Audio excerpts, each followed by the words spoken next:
Thank you all for being here. So we'll start on time, which is first good point. So we'll start with three small welcome talks from institutions which have been very important for Geoscope and who still are, so which are IPGP, CNRS, and IPEL. There are others, but we will have a small introduction from a representative of each of these institutes. So we will start with Chaussidon. Can be here. Yes. Okay. So welcome at the Institut Physique de Paris for this celebration of the 40th birthday of the Observatory Geoscope and of all the scientific advance which have been made possible by this observation. An anniversary is very important, but it's also, I think, important to consider that it is the looking to the future. Okay, so it is we are going to summarize what has been done, but I think it's very important that you also think to the future and have a perspective on what will be done in the future with the Geoscope and the future of Geoscope. As you know, Geoscope is only one of the observatories, and this is not a criticism, is only one of the observatories of IPGP or operated by IPGP within Swiss NRS. For IPGP was developed from observation in meteorology and terrestrial magnetism. So I can say, for instance, the first earthquake which were detected at IPGP were not by a seismometer, because there was no seismometer at the time, but by the magnetometers. Okay, so for instance, you can read in the archive that in 1904, an earthquake in the Balkan was detected at Saint-Maur-des-Fossés because it was observed on the magnetograph. And similarly, in 1905, an earthquake in Cara, in Italy, was detected. And so, after that, after the creation of IPGP in 1921, magnetism was important in Paris, seismology in Strasbourg. The two institutes worked together over decades to operate all these observatories. And today, IPGP has several observatories, and seismology is very important in many of them, of course. So you know that the IPGP has the responsibility to monitor the French active volcanoes in Guadeloupe, Martinique, Réunion, and Mayotte. And these observatories are volcanological and seismological observatories, of course. And I don't want to forget the last one, so of course Philippe is there, but we have also an observatory now on Mars, which is seismological observatory with the site.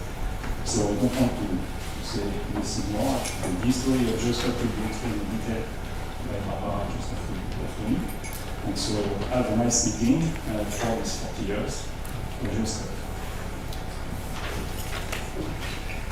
So yes, thank you, Mark.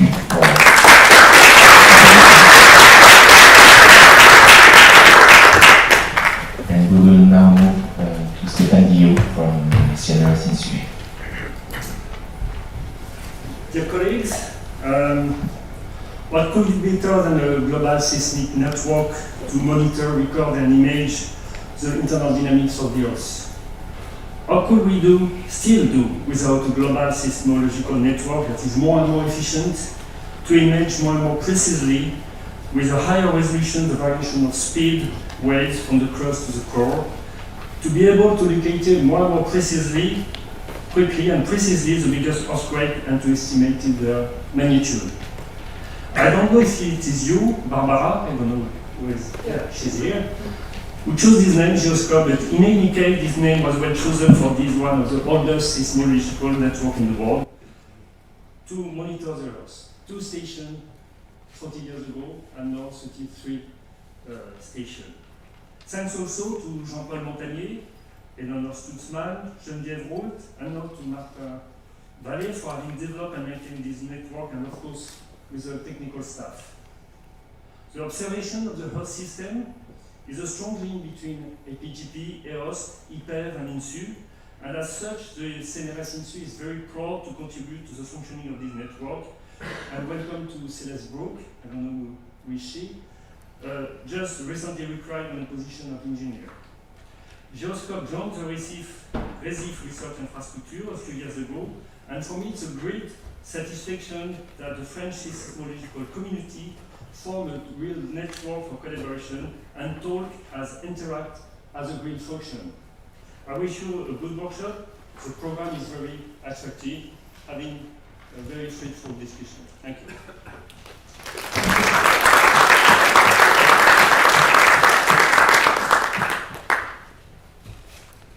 And now we have Jean-Daniel Paris from IPEV. Thank you for the invitation. I'm really happy to be here today. For us at IPEV, this community is known as 133. It's one of the oldest projects at IPEV, and I think that currently none of the staff was higher when the observatory started. We are also very proud to be operating one of the oldest continuously running stations of Geoscope in Kerguelen. So in total, I think that Geoscope is operating on all of the 5 implantations of IPEV in the southern hemisphere, with Kerguelen, Amsterdam Island, Crozet, and also in Antarctica, with the latest of the station being set up in Concordia in 2007, shortly after Concordia was started. It's really an excellent observatory that we are very happy to support. We also support 2 other observatories for the solid earth community about geomagnetism and gravity. In total, there are something like 12 SNO observatories that IPEV is implementing, I believe. IPEV, it's 100 people working to support research and scientific research in the polar environment. We are. It's also, one of the key figures, let's say, is that each year we are shipping about 250 tons of material, of hardware, supplies, scientific instruments, food, fuel to the station, to the various stations. So IPEV is the core business is logistics to support science. And we also have, I made the count, we have 11,000 person a day in Concordia, in Manzurvik, Subantarctic Island, etc. So it's really having all this flow of people on material around. So for us, it has been really tough recently with a sharp increase in maritime freight price, -2, with the COVID restrictions limiting access especially to Antarctica, where there was an agreement among research operators in Antarctica not to let COVID enter. It was not a success, but not harmful. For some people in South America, that started the problem. And this is coming with, together with an overall increase in fuel price now that really crush our ability to deploy things, and we are going to be more picky about what we do this year. The call for proposal is open, but we don't promote it too much because the situation is a little bit grim at the moment. However, we continue to support the observatories, the SNO. And it's really important for us to be very clear about how we implement the SNO, and we really like to keep it on a straight pathway within the perimeter of the labelized observatories. And what can we say also? There are also a few positive things that are ahead of us. Once we will have solved the problem of this year, which are we have a national polar strategy, which is promising us more resources to increase from about 300 scientists on the field to 500, so almost ×2 in terms of activity. IPEV will also be in charge of coordinating scientifically the French polar activities.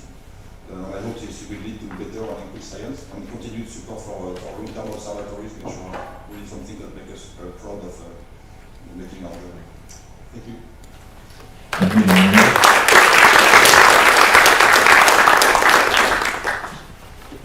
So we'll now move to the scientific sessions, and so the first one will be chaired by Alicia Necki. So thank you, Martin. It is my pleasure to share this first session, which, as it should be, is on the history of Geoscope. So there are a lot of people who have been involved in Geoscope. Unfortunately, not everybody can speak. So we've chosen 2 very early people and 2 very recent. to actually give the presentations of this session. So the first talk will be given by Barbara Romanowicz and Cara, who are here. So Barbara was the first scientific director of Geoscope. And Michel, well, he told me he started here at IPGP in 1971 in the long period seismology group. And then when he moved to Strasbourg, 1981, he brought the long period bug with him, and I'm afraid to say we still haven't been able to get rid of it. So globally since then, Strasbourg and Paris, we've been working together on this long period seismology through Geoscope. So Barbara and Michel, please.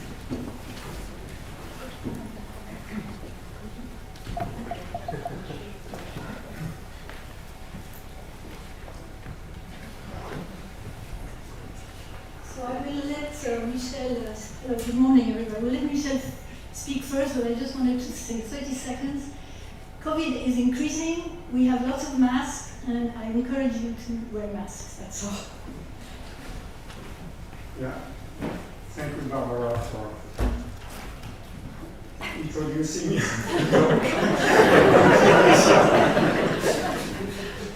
For introducing me. So I will start from the early beginning, so don't be afraid. I really believe that roots are important in any launching of a project, and in particular when it is a large instrumental project. So, okay. Oh.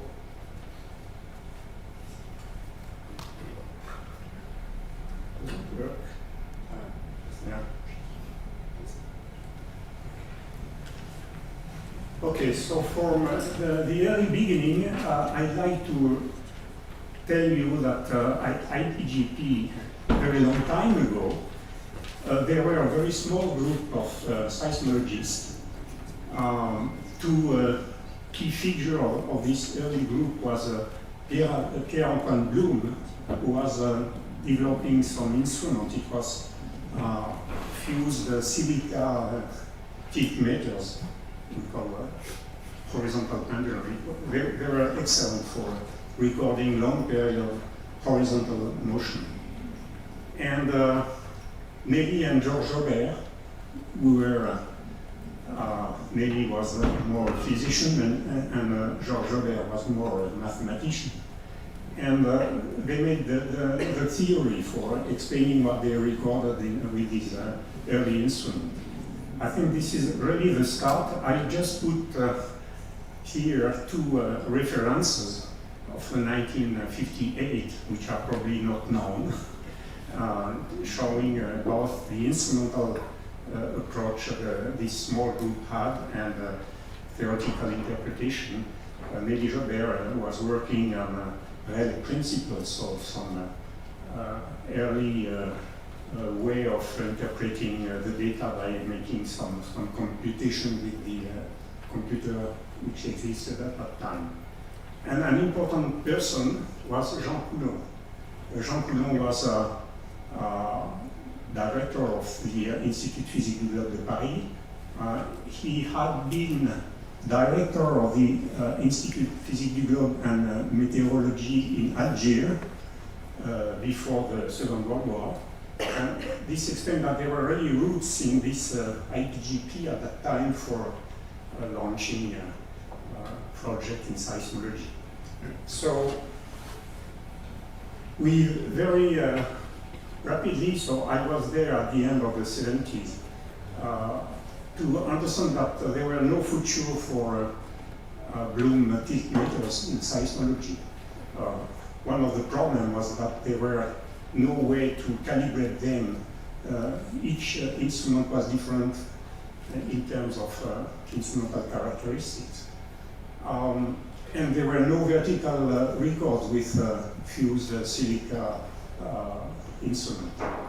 So with Jean-François Fels, who was engineer in electronics in IPGP, we very quickly we were convinced that there were no future, and at that time we knew that there were development with the feedback sensor by Alexis Pleschinger and Gerhard Wielandt, who is here. And so it was decided for any long period network in the future that the STS1 instrument was the best instrument of that time. So this is why we developed the first station with STS1. I have to tell you that there is a paper written by Geneviève Roult in 2010 with many co-authors on the early history of the seismological team in IPGP. So then, just to conclude, two slides. One was I was convinced that there was something to do in global seismology, but I was not personally involved deeply in it because I was moving to Strasbourg in early 1980. And I received a phone call from Don Berger. At the time he was developing with the accelerometer of the IDA network. He called me, I was in Caltech at that time, and he told me, well, France has connection with Algeria, there is no station in North Africa. So could you help us to have an IDA station there in North Africa? I tell you that Jean Coulon had been director of the Algiers Institut Physique du Globe. So I knew that, and I tell him, okay, it's a good idea, but there is also a large gap in the Indian Ocean. And I knew that in Strasbourg, where I was just arriving, there were connections with IPEV or Terres Australes and Antarctique Française. So the two first stations, one of the two first stations, Globe was Tamamasset in Algeria, headed by IPGP, and Kerguelen or Port Français in Kerguelen Island. So then, not to be too long, in Strasbourg we had developing Geoscope, and I have to tell you that Daniel Roland was a key person in doing that. He had experience in the early 70s in long period seismology with a station in an old mine near Strasbourg. And he was also some pioneering person for recording in a digital form seismograms. If I remember well, he was using a PDP-8 computer to record those early records. So I will conclude at that, and thank you, Barbara, to continue the talk. Oops. Okay, so thanks, Michel, for this introduction. So let's go back a couple of years. We are in 1981. I'm a freshly baked postdoc, just came back from MIT, and I've been asked by Claude Allègre to participate in a little meeting at the Seismology Lab with Nelly Jobert, Georges Jobert, Jean-François Fest, the engineer, Roland Bolland, and also Blue. Allègre had been in Caltech and had been made aware that basically realized that there was an opportunity for France because with these new developments in broadband seismology and the possibility of installing stations in original or in holes in the global distribution. So he really spearheaded this and asked me, basically said, you're going to do this, and I said, okay. And that's how it started. After the meeting we had, that I remember in early fall of 1981, we went in a delegation to the ETH in Zurich and to visit Gerhard Wielandt and Gunnar Streckeisen, and then installed the first STS1 station at Saint-Sauveur in the center of France, in parallel with an IDA gravimeter, and this ran for a whole year for the comparison. So So of course we had to convince the funding agencies, INAG at the time, and then became INSU very quickly, of why we would be doing this. And so here's some of the motivations. The state of the situation in the global community at that time was that we were just transitioning from analog recording, the WWSSN network, and there were two networks that were had installed stations globally, IDA and GDSN, both run from the US. IDA, as Michel said, was only vertical component gravimeters, and GDSN was digital, but it still was kind of, the concept was still the traditional concept where you tried to basically avoid the microseismic noise band. And so there were two instruments, a long period instrument and a short period instrument, avoiding the band between 1 and 10 seconds, which has very strong amplitude, and the dynamic range was a problem at that time, etc. So all of this was the scientific motivation, and of course, why should France do this? As Michel already said, the long tradition in seismology in France, the availability of the new fantastic broadband seismometer, digital, high dynamic range, 3 components, and then also progress in the microprocessor development that was going on at that time. The possibility for France to install stations in original sites, and originally the ambition was relatively modest, just a 3-component, very long period network to fill the gap in the geographical distribution of IDA stations and complement with horizontal components. But it was soon realized that there was more potential, that it was possible to actually record in the broad band spanning the microseismic band, and then doing the filtering digitally following that. So the first stations, as Michel already mentioned, were developed in sites which were easy to install, where observatories already existed. So of course Saint-Sauveur in the tunnel, the Badol in the center of France, which was already a well-established observatory. Same thing for Tamanrasset in Algeria, and then the Réunion, RER at the La Réunion Observatory, and then the station in Kerguelen that Michel mentioned, and finally a station at Westfield, Massachusetts, which was a very nice vault operated by MIT, and which operated for a couple of years, but then was removed because it was just a couple of kilometers from the station that was installed by IRIS, the Harvard station, HRV. And of course, subsequent stations involved more work, installation of new vaults, managing the transmission of data from the vault to remote recording site using radios, etc. Again, originally the goal was to install on the order of 20-25 stations, and the important thing is that going beyond that goal, already, this is the first report, this green book here was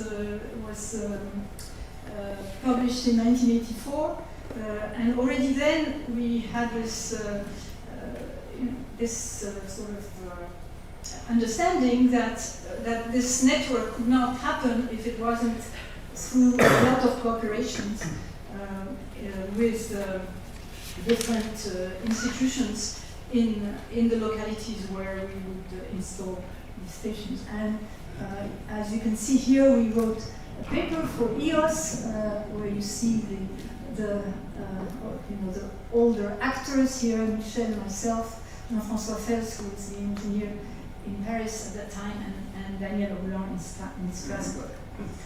And this really happened at the time of a real revolution in the seismological community, with the access to these high-performing, low-noise, broadband, high-dynamic range instruments. IRIS was founded in the GSN, the Global Seismic Network of the US, was founded in 1984. Already previously, Kusnolek, who's here, had developed a digital long-period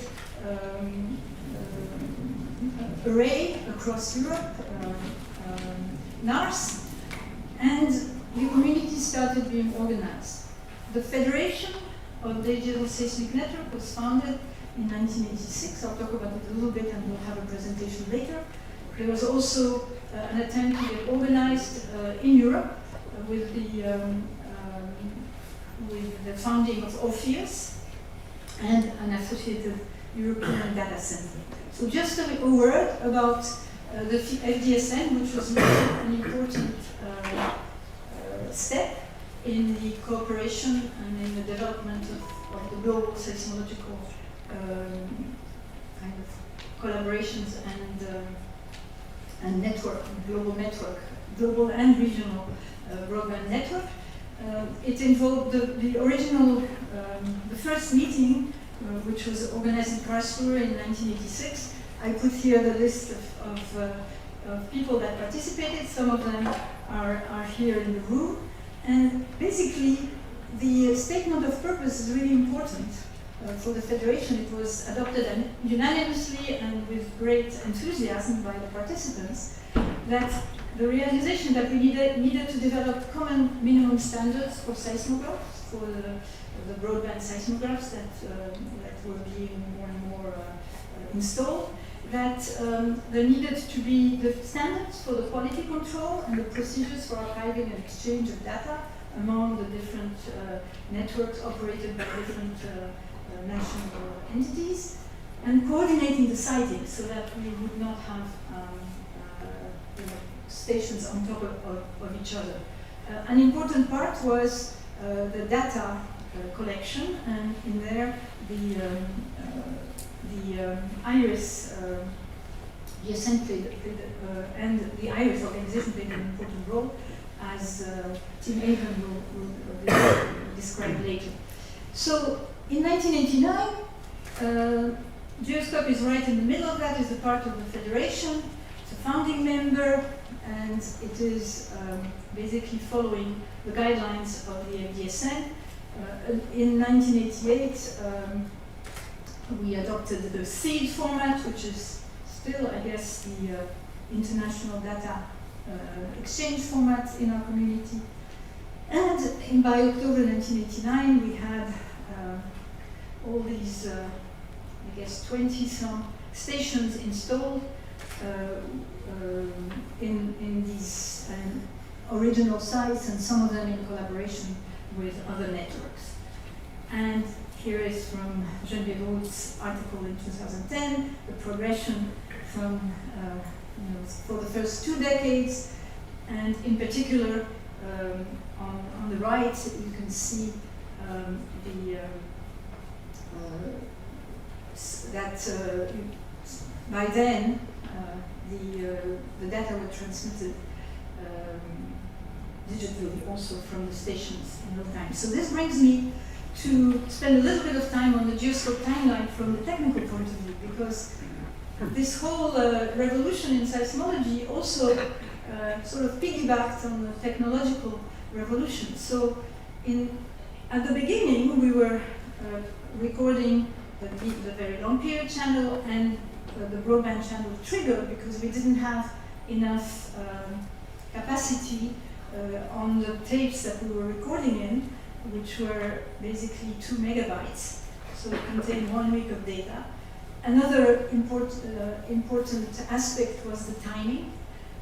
We had an internal clock synced with the Omega system, and that was like the biggest chore, the biggest headache for Geoscope, because of the drift of the time that had to be corrected afterwards.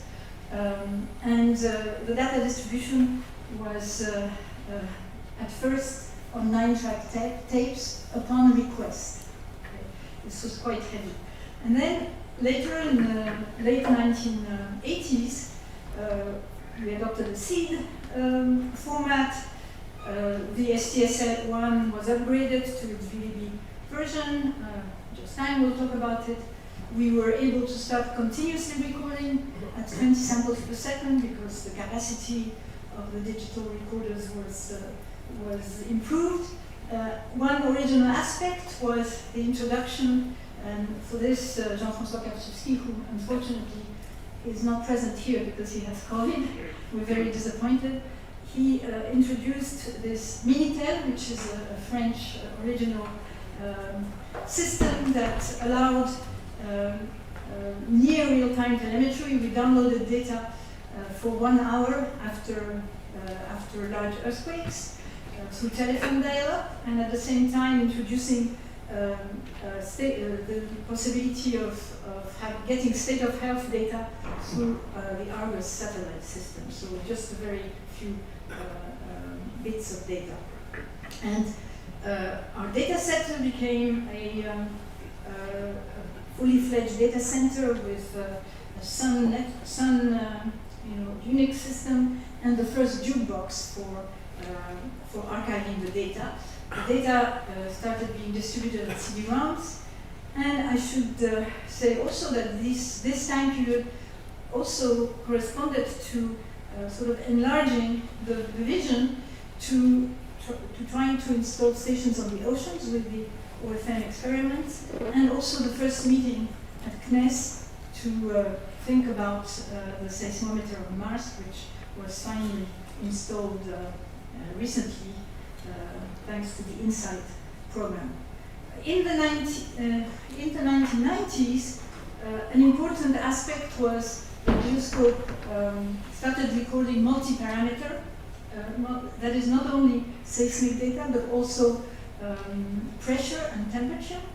The pressure was particularly important that was used to reduce the background noise on the long period channels, especially GPS came on board, improvements in the calibration, and finally, of course, distribution of data through internet. And I put a little on the little chart on the right, showing the concept of the linked data centers. This slide is from Geneviève Wood's paper, which originally was done through FTP and then the system NetDC. And in the following decade, streamlining, improvement of various kinds, installation of fronteras, and by the end of 2009, real-time telemetry from 21 out of 30 stations.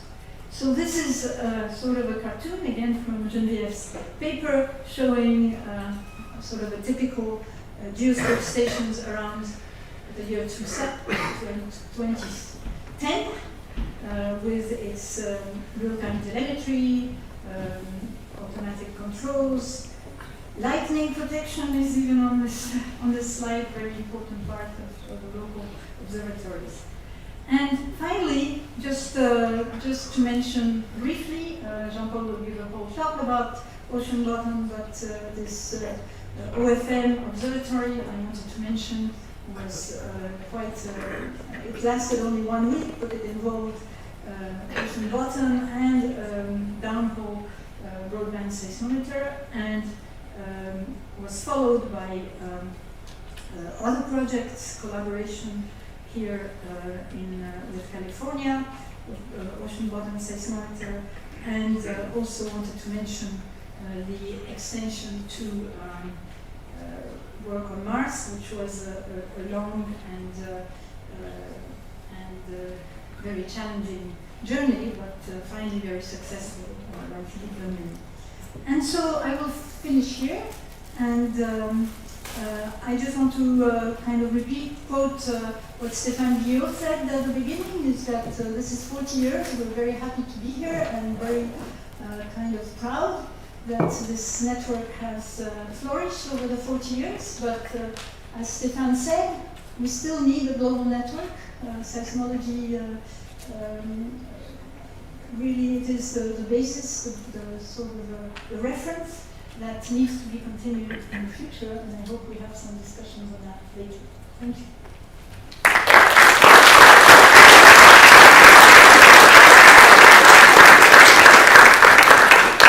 And we have time for questions. We do. We have 5 minutes for questions. So we've been very good.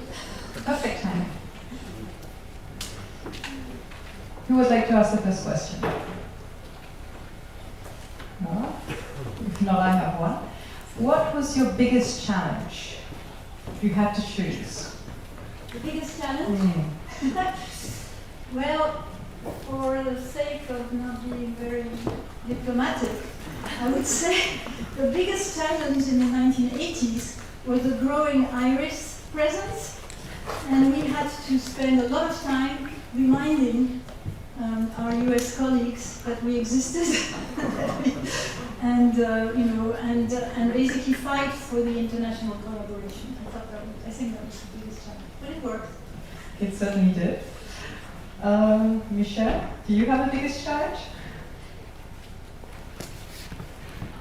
The challenge? Oh, well, it's difficult with what I was recalling you, but there is a really tremendous change in 30 years or so, and I think now it's a completely different world when compared with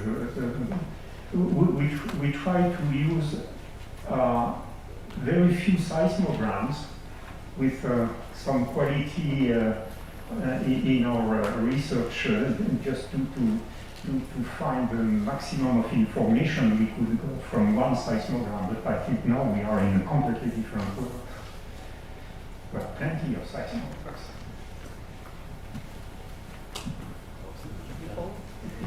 Thank you. We still have time for questions.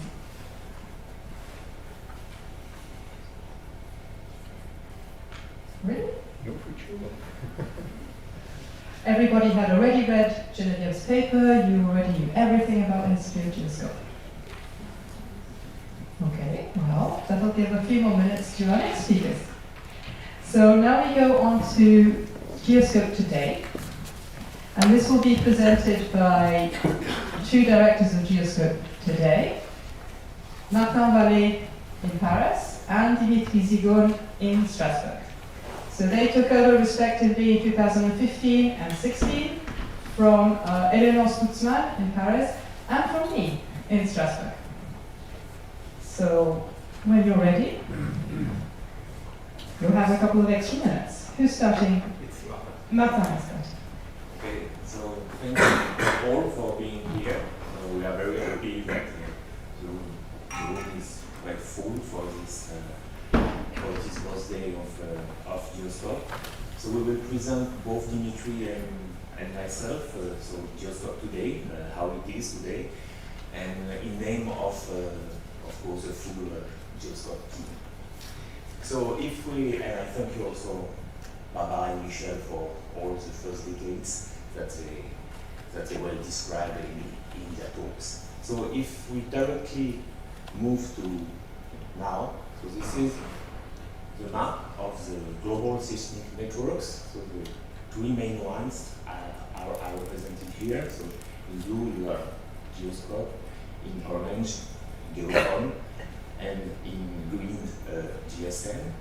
So you can see that the places where Geoscope are, where Geoscope stations are, still contribute a lot at filling holes in the Goldband observation of the Earth.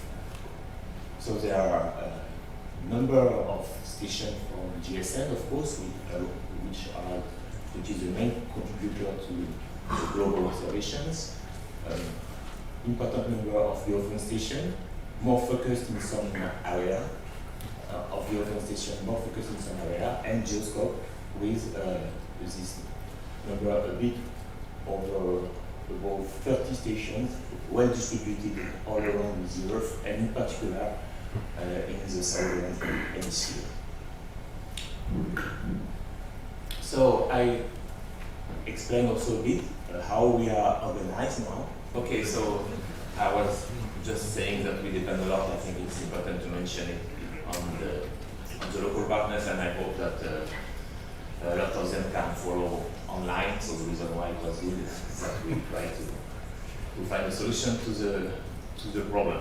So I want to mention, because it will be the topic of today in the afternoon and tomorrow, so why we want to contribute to the global Earth observation. And so there are several reasons. Maybe the historical reason is Earth global structure analysis. So this is an image of the Earth with the change of the velocities inside, the anisotropy shown also. And this kind of studies are still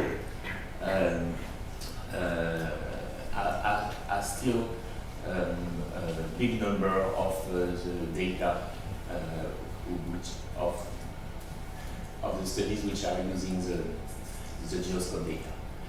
The other main part is, of course, analyzing all the sources which generate waves.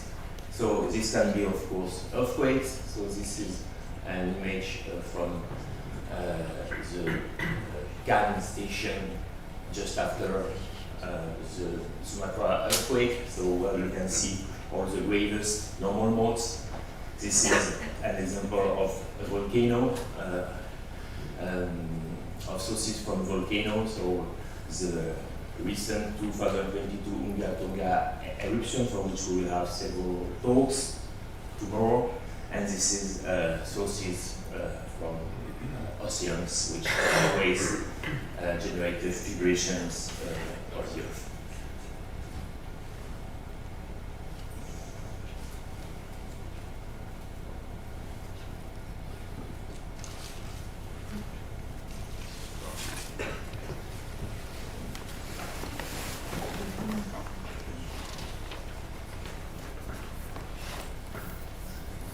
Okay, and last example also that we also this example of signals that we detected before the P wave arrivals of large earthquakes.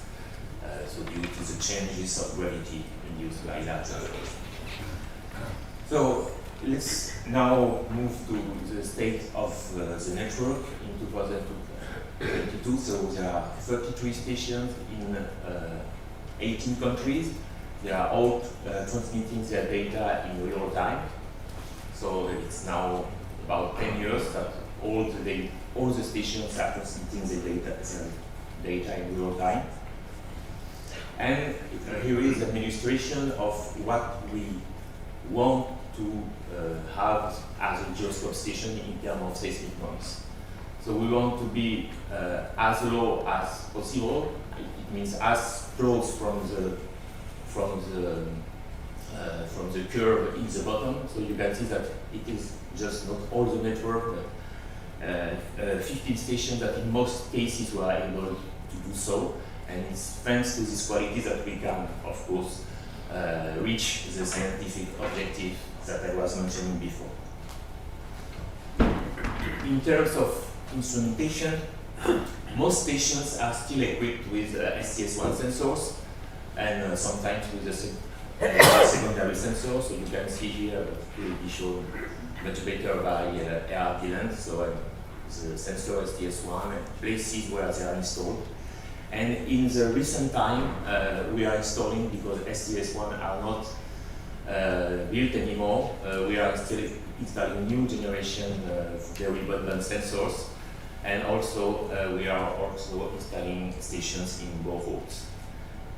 Just to focus on some recent installation. So I just focus on Africa because I don't have a lot of time, but to mention several projects that have been done very recently in Africa. So we install a new very redundant sensor in Senegal. We add to the historical STS1 station in TAM, so the station that Michel and Barbara was mentioning, a very good and old Geoscope station. So now there are two sensors there, And we also installed a new station in Cameroon, which was good also because it was not so far from an historical station in Bandi that we had to disinstall almost 20 years ago.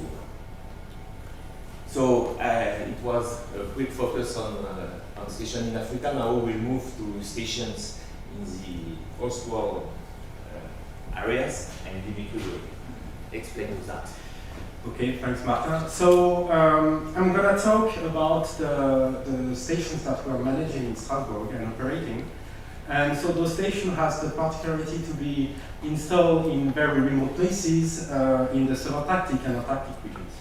So as it has been mentioned this morning, so we have 3 stations in the subantarctic island, Crozet, Kerguelen, and Amsterdam, and 2 stations in Antarctica, Dumont d'Urville and Concordia stations. So all those stations have the particularity to be so in very remote places that are very difficult to access. And so we have very strong collaboration with both the French Polar Institute, IPEV, and French, Austral, and Antarctic territories, or TAF in French, for operating those stations. And I want especially to thank here the French Polar Institute, which provides a lot of support to have access for fieldworks in those remote regions. But also in terms of manpower and financial support to operate the stations. So something to remind is that the logistical aspect of the stations and the regulations to have access to those sites is very particular and takes a lot of time. Why are we installing stations there? So at the beginning, as it was mentioned by Barbara and Michel, it was to fill gaps, and it's actually still the case today. So on the map of the Earth on the left, you can see all the dots are FDSN seismological station with real-time transmissions of data. And you can see that basically in the Indian Ocean and also in Antarctica, there are not a lot of those stations. And especially the 5 stations, the 5 Geoscope stations are relatively important for that. So providing continuous broadband high-resolution observations of motions in those regions are very important. And it's important to basically cover the full azimuthal coverage around earthquakes, especially in the southern hemisphere. So here at the bottom, you can see the example of the Kaikoura earthquakes. It's an image that Zachary Duputel provided us, which shows that without those stations in Antarctica and subantarctica regions, you can't cover properly the azimuth around the seismic source. And the second aspect for which those stations are very important is to provide real-time data for tsunami warning systems. So it's important for Indian Ocean, it's also important for around Polynesia. So on the right, you can see an example of a message provided by the French Polynesian Tsunami Warning Center, which shows the estimations of the source properties after an earthquake in Macquarie Island, where again the stations, the Geoscope stations in polar regions are very important. In terms of instrumentation, so those stations are equipped with the same type of instruments as the rest of the network. So STS-1 sensors like in Crozet, STS-2 sensors in Amsterdam. We also use 3M240 sensors and so on. In terms of digitizer, it's Quanteras Q330s, as for most of the stations.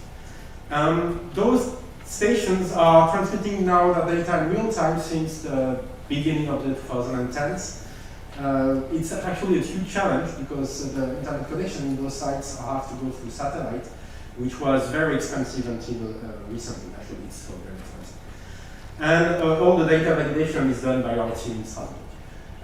Something that I want to point out is the station operators function is a bit different from the other Geoscope stations, in the sense that the operators, the local operators on the stations, change every year. The French Polar Institute is actually hiring winter proper personnel that take care of the station during the winter. But those young people change every year, so we have to train them on the procedure, the seismological procedures, and how to take care of the stations, which also takes a lot of time, but which also is very necessary to fix problems when they occur, and so to still have access to real-time data from those very remote places. Another challenge is actually related to what's in there. And so we need adapted facilities, for example, to the wildlife there. So for example, you have a picture of a sea elephant. When the sea elephant is walking around, it doesn't care about cable paths. So you have to think about those things when you manage and operate stations there. And the second challenge is, of course, environmental conditions. So here I show the temperature, the annual temperature variations in Concordia Station, when you can see that the average temperature all year round is minus 54 degrees C, and with minimums that can go down to minus 80 degrees C. So it's actually a huge challenge to operate stations and seismological equipment in those places regarding those very complex conditions that change the way we have to think about the seismological station. And so I want to talk a bit more about the Concordia seismological station, which is the most recent station installed by the SPICE team. So first of all, it's a French-Italian station, so we are managing that station in very close collaboration with INGV, and of course the French and Italian Polar Institutes. So Concordia Station is located in the middle of the East Antarctic Plateau at the French-Italian base Concordia. And actually seismology was really part of the discussion since the beginning when France and Italy started to think about installing a station at the place. So the first project was actually written in the early 1990s by Jeannot Tremper and Andrea Morelli at the time to actually explain how a seismological station in a place like Concordia could be very beneficial for the scientific community. Then, by the mid-90s, the French PI changed to Jean-Jacques Lévesque when Jeannot Tremper lived Strasbourg. And the initial start for the test, how to install the station in such a remote place with experimental conditions, were starting at the end of the 90s. The station was installed at the beginning of the 2000s, but the final configuration, just because of the building, instruments response, and so on, was complicated. Was done by the 2007, and finally the station joined Geoscope by 2010. So today that station operates two seismometers, a Trillium 240 and an STS2. The running temperature is minus 54 degrees C for the seismometers. And it's important to mention that it's only one of the two seismological stations, permanent seismological stations, inside the Antarctic continent with the American station in South Pole. So very rapidly, that station is performing well, but still have some issues. So I just want to mention this because we have recent development on the station. And especially one of the limitations comes from the structure where the station, the sensors are buried, that deforms because of the hydrostatic pressure of the snow. Which tend to tilt instruments. You can see that in the middle plot where the mass resistance drift is shown. And so we have a lot of tilting issues on those instruments. We have also problem with snow accumulation that buried every fins that we install in Antarctica. So various challenges like this. And so to try to improve those points, 3 years ago we took advantage, we took inspiration from the installations that were done by the American colleagues in South Pole, and we installed a new postal seismometer at 120 meters depth in Concordia. So you have a sketch of the installation.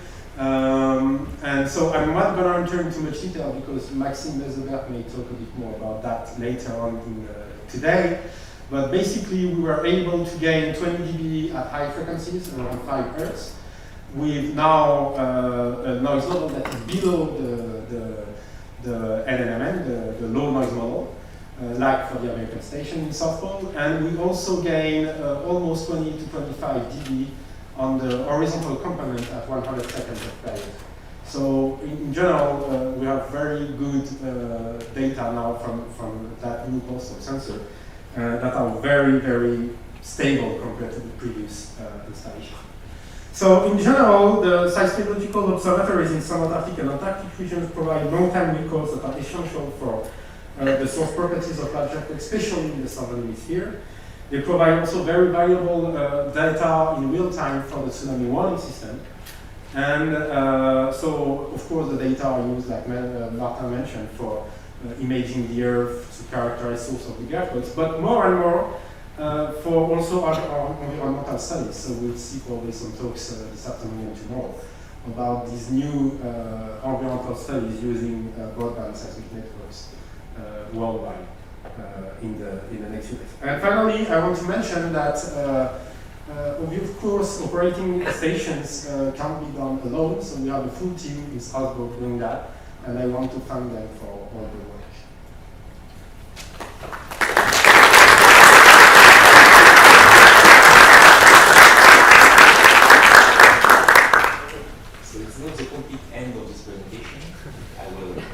Finish by some words on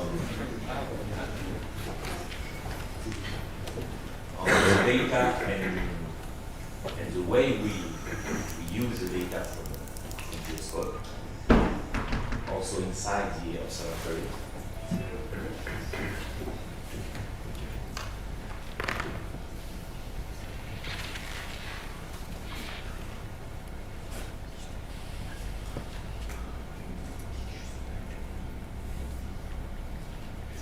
So, some words about the data distribution and use. So, Geoscope always had this objective of making the data public and offering a lot of ways to obtain them. And so it means that they are today distributed through several data centers, so at the local level at IPGP, at the French level through Resif, so which is the national data center, and at the international through IRIS. So below, it gives you an idea of how many data are distributed each year. So for example, last year about 13 terabytes of data, which is interesting, is to compare this with the amount of data that we have, which is 3 terabytes. So we have a good ratio between the data which are obtained and the data which we have, which is a good sign of the interest of the Geoscope data. A good sign of the interest of the Geoscope data is also the number of publications which have been used as the Geoscope data since the creation in 1982. We know that at least 1,500 papers were published based on Geoscope data. And last thing on the data that we use inside the observatory, because before it was more the use of scientists outside the observatory. I want to mention that we are also working with the data and to produce so-called data-derived products, so information based on Geoscope data and more globally on the LTSM station. So an example which is active since 2014 is a near real-time analysis of large earthquake, I mean large above 5.56, so that we have good records of the body weight worldwide. So this is an example of a large earthquake in 2020 in Alaska, where we have both the focal mechanism, magnitude and depth, and also something which is more original, at least in real time, is to provide the source time function of the earthquake. This is also very useful for us because once we have the focal mechanism, the source time function of the earthquake, it's easy to model, to have simple at each Geoscope station. So this is an efficient way to check that the stations are healthy, that the metadata are good, and so this product is used both for information and also for our own check of how stations are working. I would like to show here that the method used is reliable, as it is illustrated here with the comparison between the SCADEC method, which is used, and the global CMT. So you have a large number of earthquake for all the 6 components of the moment tensor, and you can see that there is no deviation in average, and some standard deviation, of course, but that we are following exactly the same line as the global teams. And to finish on this aspect, I would like to show a recent earthquake. So the most important one, the recent ones, are this earthquake in Afghanistan of magnitude 6.2. So we are able just for typically 45 minutes after the earthquake to provide this information, so the local mechanism, an interesting, very short source time function, which can be also at the origin of the damage associated with this earthquake. And we are also trying to provide information to the general public. So, as seismologists, we are able to make the link between the focal mechanism and the diagram of what happened in the Earth, which means the correspondence between focal mechanism and the reality. But for the general public, we think that it's useful to have some sketch of what is a focal mechanism. So we are trying also to give scientific information useful for scientists, but also for the general public. So I will just finish with some words of what we think, at least Geoscope will be in the next future. So we will have the following general goals to maintain the quality of the observation. So this is key for long-term observatory. So of course we are very sensitive to maintain stations like dam, for example, which have such a long history. If possible, we want to make this kind of station more robust. So a simple thing to do is to have a secondary sensor. So of course you increase the likelihood that you have data at one station. We will try also to improve the quality of the signal. So this is the example of installing in borehole, at least in some places. It's clear that there is an improvement in the quality, in the horizontals in particular, and install a few other stations in interesting places. So, for example, now we have some targets in Polynesia, in Brazil, after the station in Gabon that I described before. We want to make the data more and more used, so with interaction at the international and national levels, and also with, as Cara was mentioning, interaction inside the LDSN, and in particular with the other networks which have global objectives. And finally, that we want that these data are used in a scientific way as much as possible. So we want to improve and further disseminate these data products, and globally to also participate in demonstrating that we need this global monitoring of the Earth. I will stop here. Thank you for listening.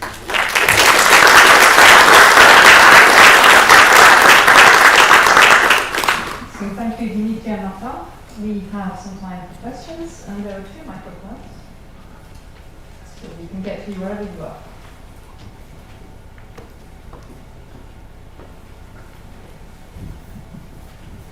Thank you for the presentation. In the perspectives, you mentioned the goals to maintain quality, so I think this is definitely something to go for, and to improve data quality where possible. Do you think there would be also a goal to extend the range of signals observed in terms of dynamic range and bandwidth? In your presentation you mentioned, for example, the prompt elastogravity signals. I could imagine that would call for signals with even longer periods than being observed with the current installation. Could you please comment on that? Yes, if there are some ways of doing this, of course it's clear that at periods longer than 1,000 seconds, it's not clear that we are recording the physical noise of the Earth, or maybe it is at 10,000 seconds, and it's clear that there are very interesting signals there. So, but it's a bit like at the revolution for the STS-1, where there was a technology to do better. In this case, I'm not fully aware of the technology to be better for this. And so the answer is, of course, it will open a new range of interesting signals. So you have also the Graver's normal modes, Sichter mode, a lot of things. But this really depends on a technology which would be able to record physical noise at very long periods. And maybe I'm not a specialist, but I think that you would have to develop sensor with a very high stability in temperature. So this, I know the ideas, but I don't know the way of finding a solution in this very long period range.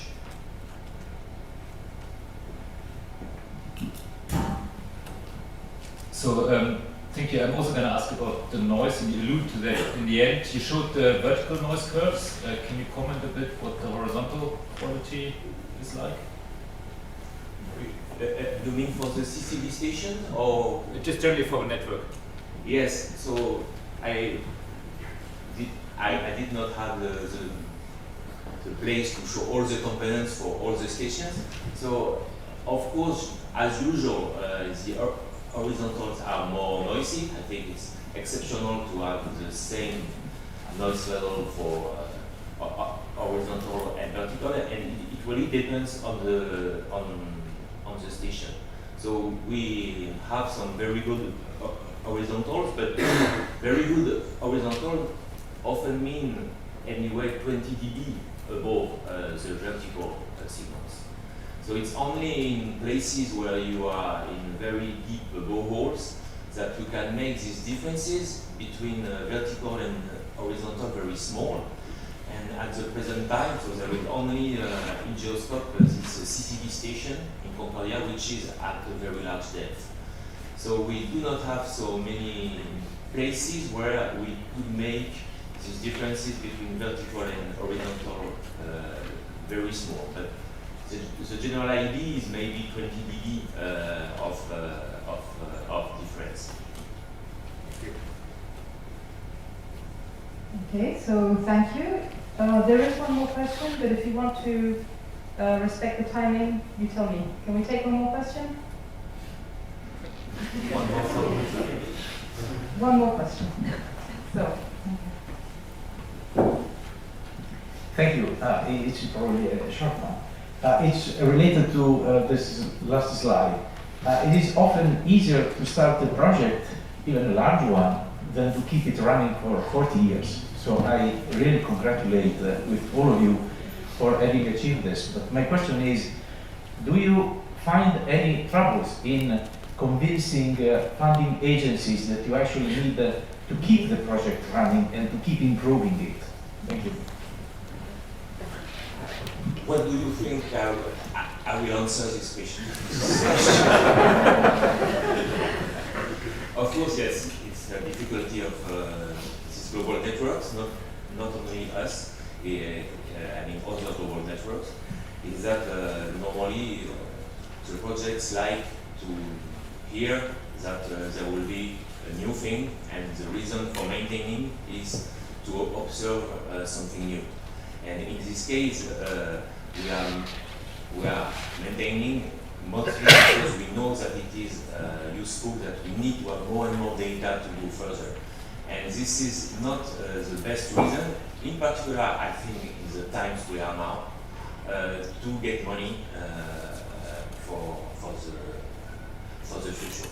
But I say that it's a difficulty, but I recognize also that we, thanks to also the funders we have for the long term, we are able to make this station running, to make the network running. The bigger problem, yes, it's maybe to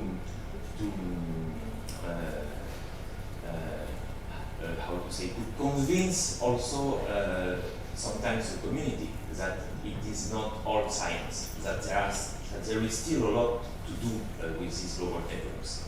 So it's, I would say it's both, but we manage from the point of view of money to make this network running, not without difficulties, but we manage to do it. Okay, so thank you. Thank you everyone for this first session. We have a 15-minute coffee break, and you might want to use this coffee break to take the first look at the posters, which are further along the corridor. The coffee break will be in the room next door. I will share this session that it will be on the very broadband seismology, the instrumentation and acquisition. I think this is very appropriate to have this as the second session, because instrumentation is the essential prerequisite for all research done with the data. And our first talk will be given by Wielandt. We're a bit over time, so I may give just a short introduction. Had academic stations at Karlsruhe, Zurich, and later at Stuttgart, where he held the professorship for geophysics until his retirement in 2005. And his presentation today will be on the conception and development of the STS-1 seismometer, which took place during his time at Zurich. And I think that's what we nowadays would call disruptive innovation. I think it changed seismology fundamentally in the life of many seismologists. And it provided an immense leap in terms of bandwidth and linearity and dynamic range of seismic observations. So, Erhard, the floor is yours. Thank you. Dear colleagues, I will begin my report on the conception and development of the STS-1 seismometer 50 years ago, in the year 1972, when I moved from Karlsruhe University to the Institute of Geophysics of the Federal Institute of Technology at Zurich, or ETH. Stefan Müller had been appointed director of the institute, and he took about half of the staff of the Karlsruhe Institute with him to Zurich, and one I was among these. He worked on surface wave dispersion with projects in Western Europe and the Mediterranean, and I became a member of the long period group. 2 years later or so, a student with the name Gunnar Streckeisen was there, and he asked if he could write his diploma thesis in the field of seismic instrumentation. So I supervised his thesis, his diploma thesis, not doctoral thesis, and found that he was a very clever experimenter. So after he had finished, he helped me testing the prototype leaf spring seismometer and slowly built up a business of his own, manufacturing various pieces of seismological equipment. I think you all know the rest of the story. Later we developed the STS-2 seismometer together.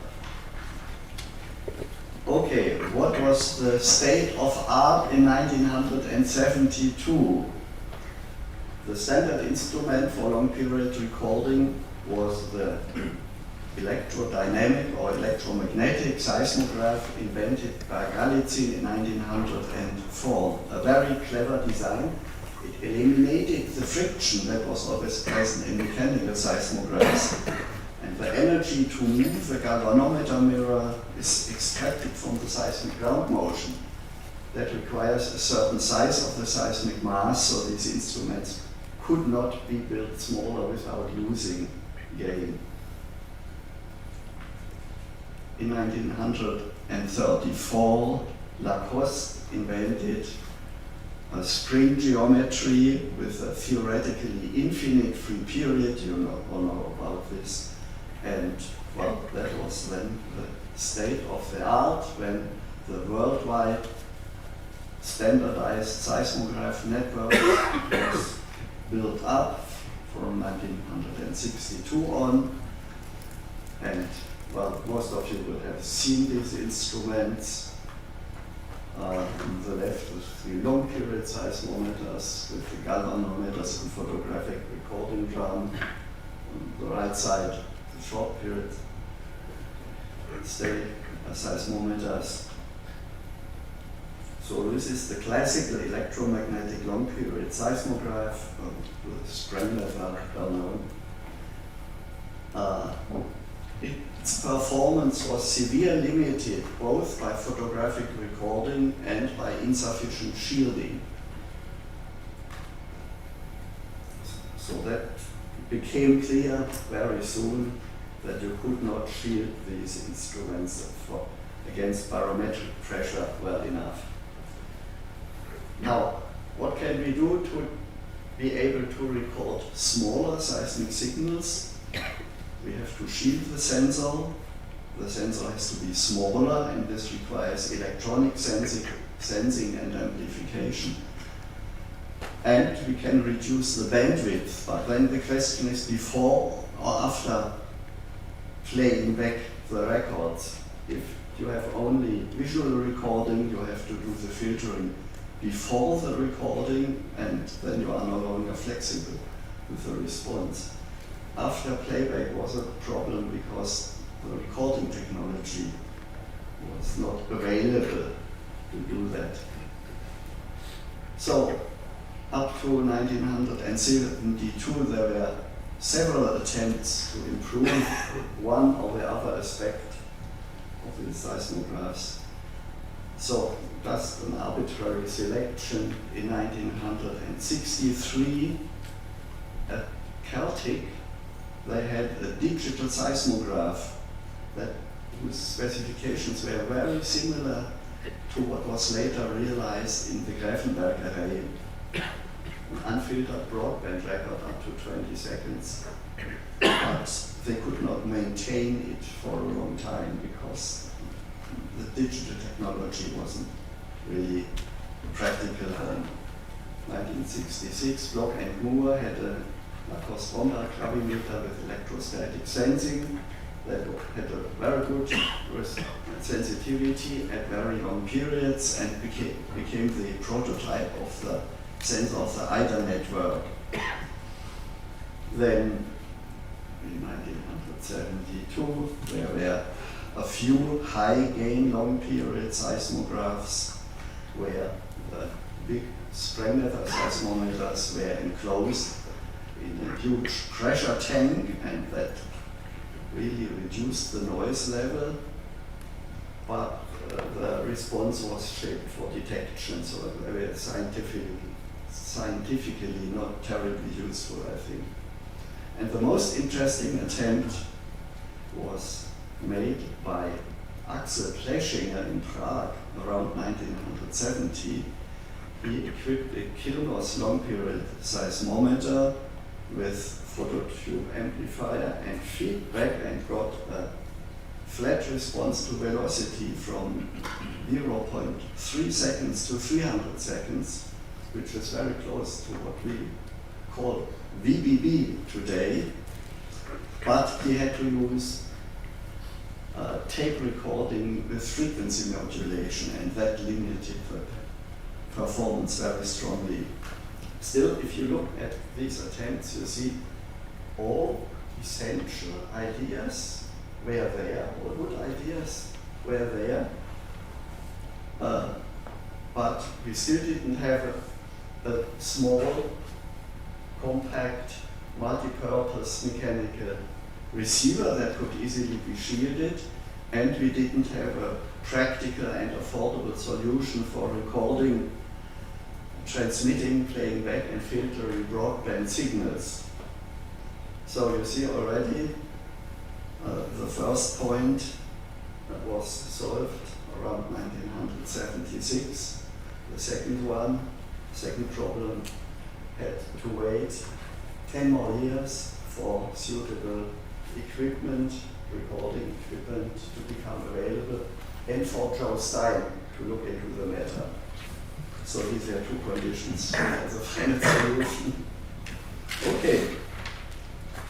Now, I want to give you a short idea of my motivation that shaped the leaf spring seismometer. So, I mean, I will not go into technical details, I don't have the time, but I prefer a do-it-yourself approach without expensive or difficult commercial parts. I wanted to be able to do everything myself. That's also a financial question, of course. And I did not want to have a heat source in the pendulum, so the electronics would be separate. And this has further consequences, because then you cannot have a displacement transducer with an extremely high resolution that would require semiconductor components close to the transducer. So we had to be satisfied with a more modest resolution, which still means about 1 angstrom. So it's, that's a fantastic resolution for a mechanical device or for an electromechanical device.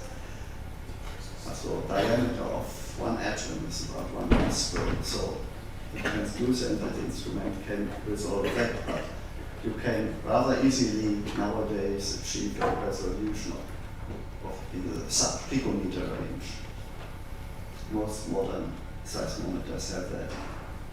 Okay, so then if we don't have the highest possible resolution, we need a mechanical pendulum with a longer free period. We cannot use a short period suspension, so the question was to build a pendulum, mechanical pendulum, with a long free period.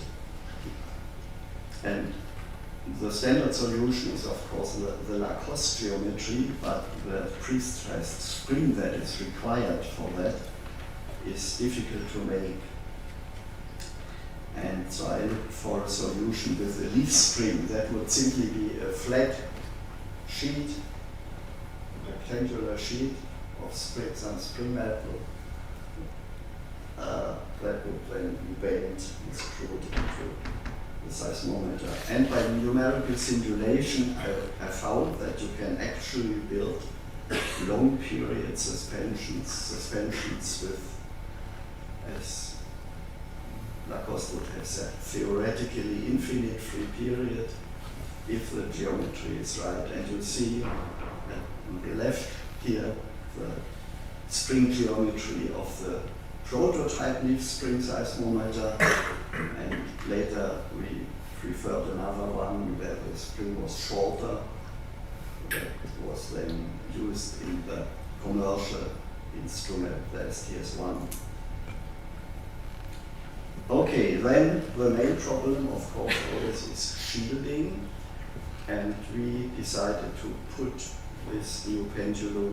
I now did not mention the response because digital broadband recording, it was not very broadband response at that time. So we chose a conventional 20-second long period response, but with 2 outputs, one proportional to velocity up to 20 seconds and one proportional to acceleration at longer periods. And this is what was also used in Geoscope for the first, I don't know, 5 years or so.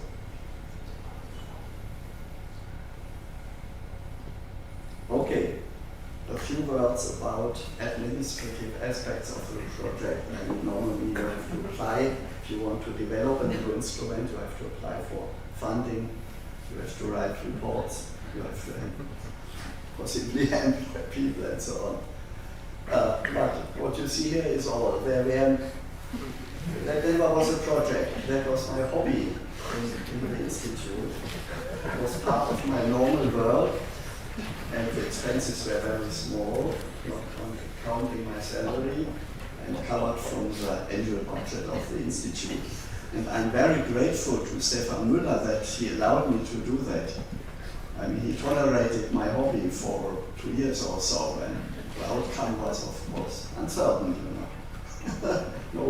No one could predict whether I would succeed or not, but I could do it. And then, as soon as commercial aspects opened up, Streckeisen took the matter over. Okay, this is the result. On the left, you see the prototype. number 2, we had 2 prototypes made in the workshop of the Institute. And one of them still exists, number 2, water zone of the BFO observatory, later named it the SDS-0, and that was then further developed by Gunnar Streckeisen with a commercial version, the SDS-1. The difference is mainly slightly different spring geometry. Still, they look quite similar, but don't underestimate how difficult it is and how much work it is to come from one academic prototype that works more or less if the inventor is nearby, to an instrument that can be manufactured in a series and be sold with instructions how to use it and so on. That is quite an effort to do that, so it's not easy, and it is a substantial contribution by Gunnar Streckeisen. And without him, the SDS-1 would never have existed. Okay, I'm already at the end of my talk. This prototype, number 2, has survived. Prototype 1 did not survive some later experiments, so nothing is left of it, but prototype number 2, it was operated in the mine, in the Black Forest Observatory for quite some time, I don't know, 10 years or so. And it's here, you can see it here, and play with it if you like. If you look at it, you see that it's really a do-it-yourself thing. There is nothing in it that could not have been made 100 years earlier. In the year 1922, you could have made such a thing. There's nothing inside that didn't exist then. So, but you couldn't have used it because the electronics wasn't available. So it was really, I think Barbara mentioned that already. She said we are riding piggyback on developments of a different kind, on semiconductor technology and digital technology. And that's also true here. It became possible in 1975 to use such an instrument. And that was the condition for the whole project being successful. Okay, the next step, as I already said, was to develop a suitable method of recording, playing back, and filtering the data. And that is Joe Steim's next presentation.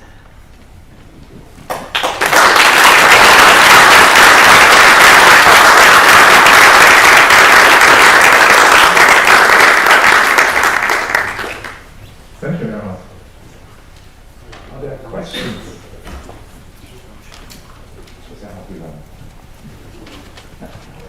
Okay. Hi, Erhard. So you mentioned that this prototype SDS-0 could have been made in the 19th century. You almost said that. And No, 20th. sorry, 20th. Yeah. But so why is it such a big deal, to remake the SDS-1? Yeah, it's a good question. Yeah. It's hard to say. If you just make one, probably it wouldn't be quiet, Every part in it, if it's newly machined, is sort of live. And you get all these small transients, mechanical transients. So from the spring, from the frame, from screws that are too much hardened and so on. And you have to somehow to find ways of avoiding this, not tightening screws too hard, thermal cycling, demagnetizing. Of course, you cannot use magnetic parts, but all metals are to some small degree magnetic, and so on. You have to avoid mistakes, and that is the hard part of it. And then testing each instrument, each newly manufactured instruments. Eisen was very careful in that he tested each instrument for many weeks and took it apart if it didn't work well. And every time he changed some small component because the older one was not great, he had to start again, you know. That is the problem in the commercial production. With the prototype I was lucky somehow. I cannot tell. I mean, it was not from the beginning as good as the STS1s were later, so it was a bit noisier than the later STS1s, but I was lucky somehow, you know, more or less, but it's a matter of luck or not, or whether you hit it right, it worked. I took it apart many times and changed things, of course, but still, could have happened that it didn't work. I don't know. But basically, the bottom line is there is value in the bottom line is there is value in doing things by hand. Yes, certainly, and knowing what is needed, you know. An industrial designer might not have understood what is tolerable in little imperfections and what not. I don't know. I mean, I knew what was needed, and at that time, there were probably not many people in the industry who would have understood what seismologists need.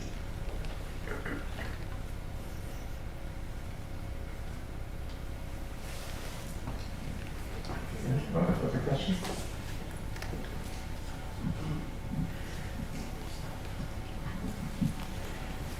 Thank you for this very nice talk. Can you tell us a little more about how you started developing the STS2? Can you tell us more how you started developing the STS2 seismometers? Yeah, well, I mean, the installation with the glass bell and the glass plate that had to be cemented to the floor was of course inconvenient. You would wish to have a transportable instrument as everyone has nowadays. So we wanted to have 3 components in one package, of course. But then you have to find a way to avoid deformations of the casing by the external air pressure. So you are certainly aware that the STS2 is a special construction in that respect. So that was the main motivation. An instrument with the same qualities as the STS1, but being transportable and easily installable. And we did everything with the idea that it should be as good as the STS1, but it never was, you know. And up to now, no one knows why the STS2 is 10 or 15 decibels noisier than the STS1. I don't know, but I think one point is the presence of active electronics in the same casing, you know.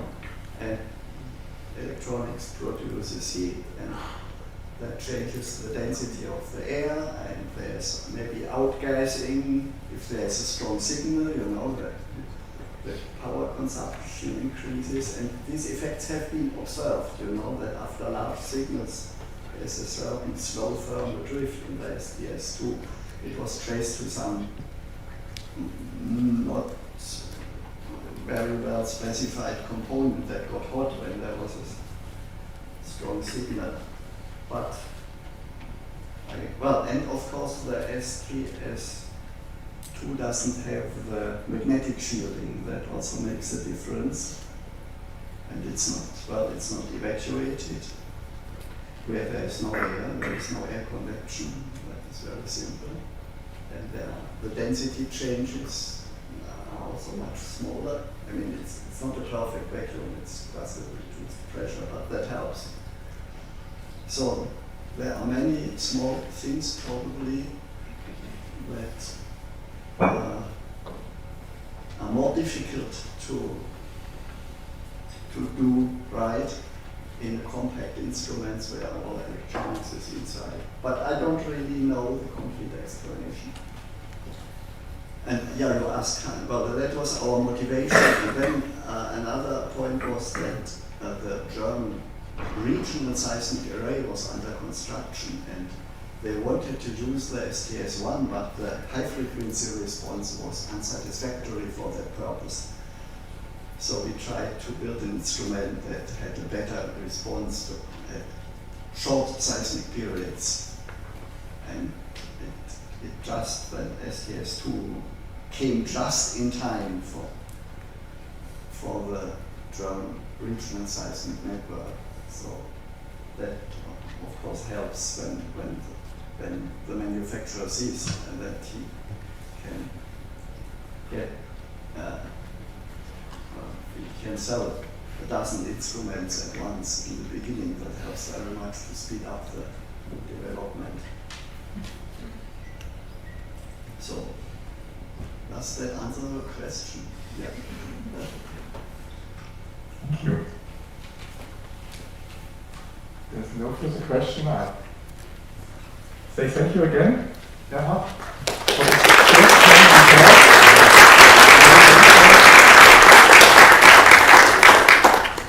So you can play with that instrument if you like later. And our next speaker is Joe Steim. And you remember the slide where Gerhard summarized the administrative issues of this project? And he mentioned that he received his support by Stefan Müller. And in my understanding, Joe received a similar support by Adam Przewonsky. In the 1980s, Joe was a member of Adam Przewonsky's group. The funding of this actual project was on surface wave analysis, but Adam Przewonsky was very open-minded to support Joe in developing a digitizer, 24-bit digitizer for seismology. And at the end, Joe submitted this project as a thesis to the PhD committee at Harvard. I guess this was maybe a challenging task to defend this thesis in front of a pure earth science committee. The thesis was mainly on technological innovation, but Joe was successful in this, and he was also successful in founding the company of Cara, which is still well known for its extremely high quality seismic recording and digitizing equipment, considered the Rolls-Royce of seismology. And he will give us a presentation on 35 years of system design in support of global seismological networks. Joe. Thank you, Thomas, for that introduction that I don't deserve. We gathered only a short time ago for the 10th anniversary of Geoscope, a project that Roman launched the modern era. And today's networks, of course, are the result of years of collaboration between a lot of scientists and technologists, myself included, as Thomas mentioned. I've worked in this field really supporting global networks since grad school, and really in parallel and together with Geoscope's 40-year history. So,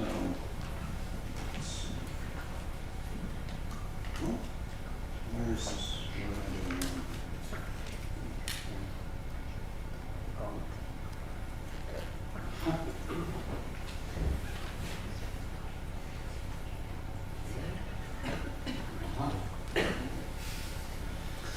So, everyone in this room, I'm sure, would agree that global network data are the most important. Here's an interesting, very simple measure of network demand based on simple statistics published by the various data centers. A turnover ratio, just the annual volume of data from each, sorted by project, distributed to users, divided by the archive size, provides some insight into the interest A small sphere with a high turnover ratio is quite interesting. And the global data is right at the top of these figures in terms of turnover, and especially Geoscope, a very compact data set, no inflation there, with very high turnover. It's a very valuable data set, per byte particularly. So if you want something done right, you have to live in the past. This is the first cartoon. I will be talking about ancient and more modern history, but and what really might be applied to the continued evolution of global networks over the next, say, 10 years. I'm not talking about emerging technologies or frontier technologies, but what really is can be gathered from the immediate past history and applied to further operation of networks.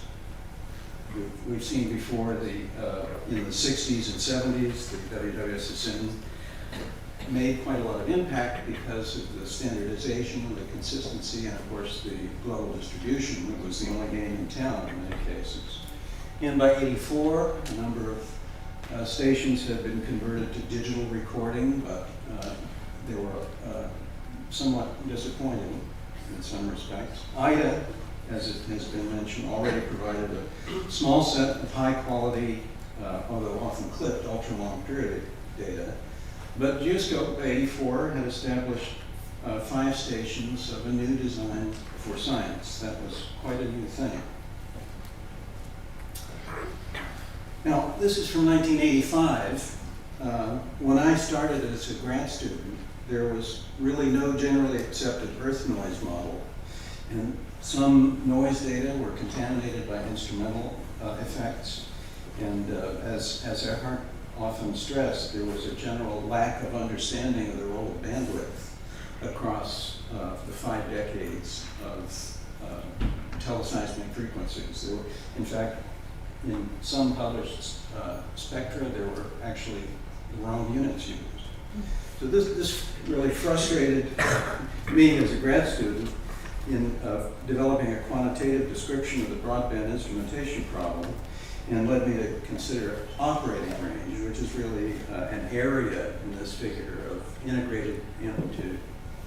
And it tries to reconcile noise and signals, which this is really not even 1G up here at the top. So quite a large area comprises the teleseismic problem. And in this representation, the limitations of the systems that are existing is quite obvious. They comprise a small area of the overall problem and split the spectrum into short and long period.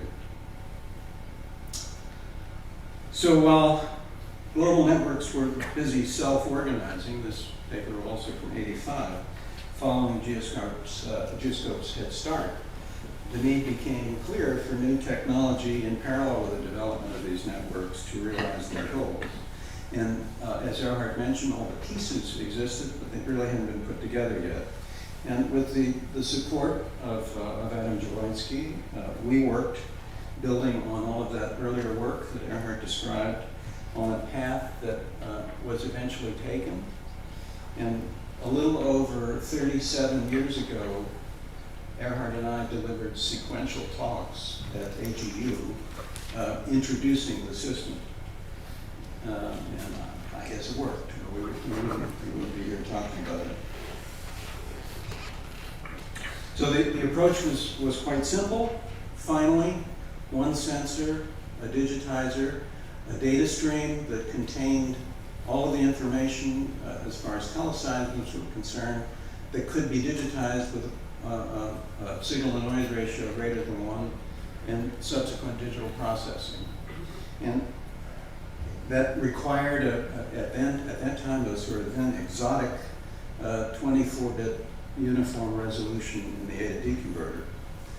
I believe over here, this was I believe the first, I'm going to put a lot of qualifying words here, digital 20 sample per second, very broadband seismogram recorded on a prototype. This was not an STS-1 at the time, a VDB seismometer at the Harvard Observatory. But it's obvious that the seismograms look very different This is from a traditional long period sensor next door, and this is the new VBB sensor on top. So this was in September of '83.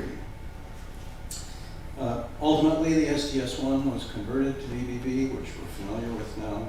And every network and every manufacturer of equipment eventually adopted this approach, and they continued to the present, this mode.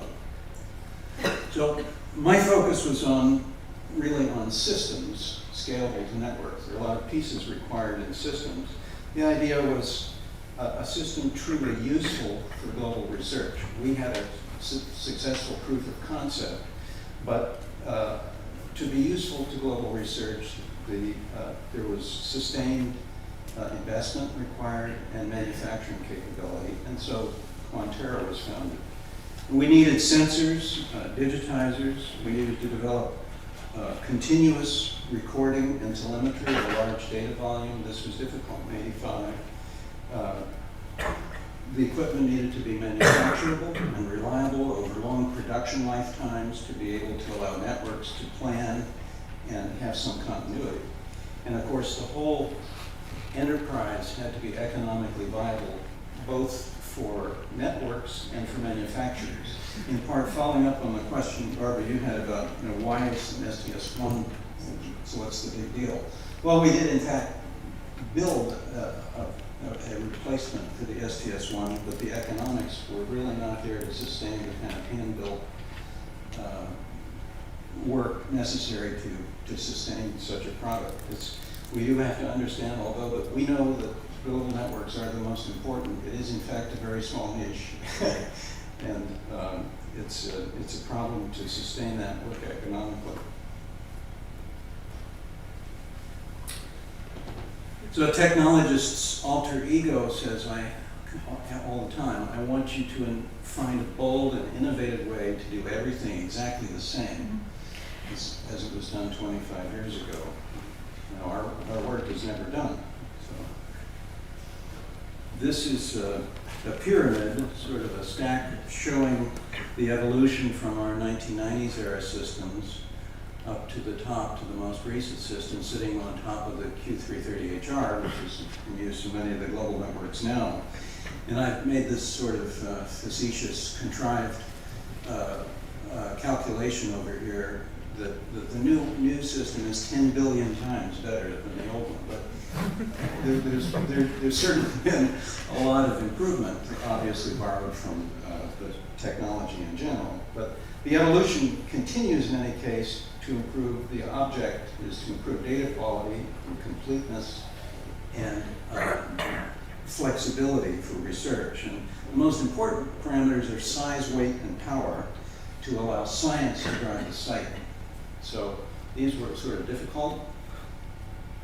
And the idea is it gets easier as you go up in the stack.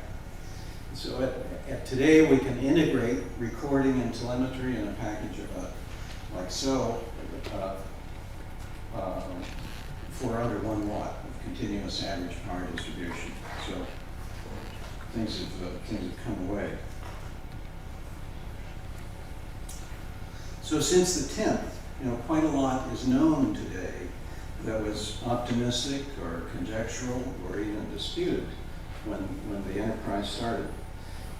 The technical progress is huge. All of these, there's been tremendous evolution in sensors, and timing errors are rare now, provided that you keep the time quality. The high-resolution digitizers are ubiquitous, but less well known, perhaps to the science community, although many of you in the room are network operators, is the work of network operators in the evolution of deployment and management practices. The technology has aided the design of equipment, but the development and management practices, and particularly application of quality metrics, has really had a tremendous impact on data quality and completeness. Thank you, network operators, because this really wouldn't be possible. That partnership between technology and operators is enormously important. Let's look very briefly at sensors. We were aware of the concerns about degradation and obsolescence of the STS-1.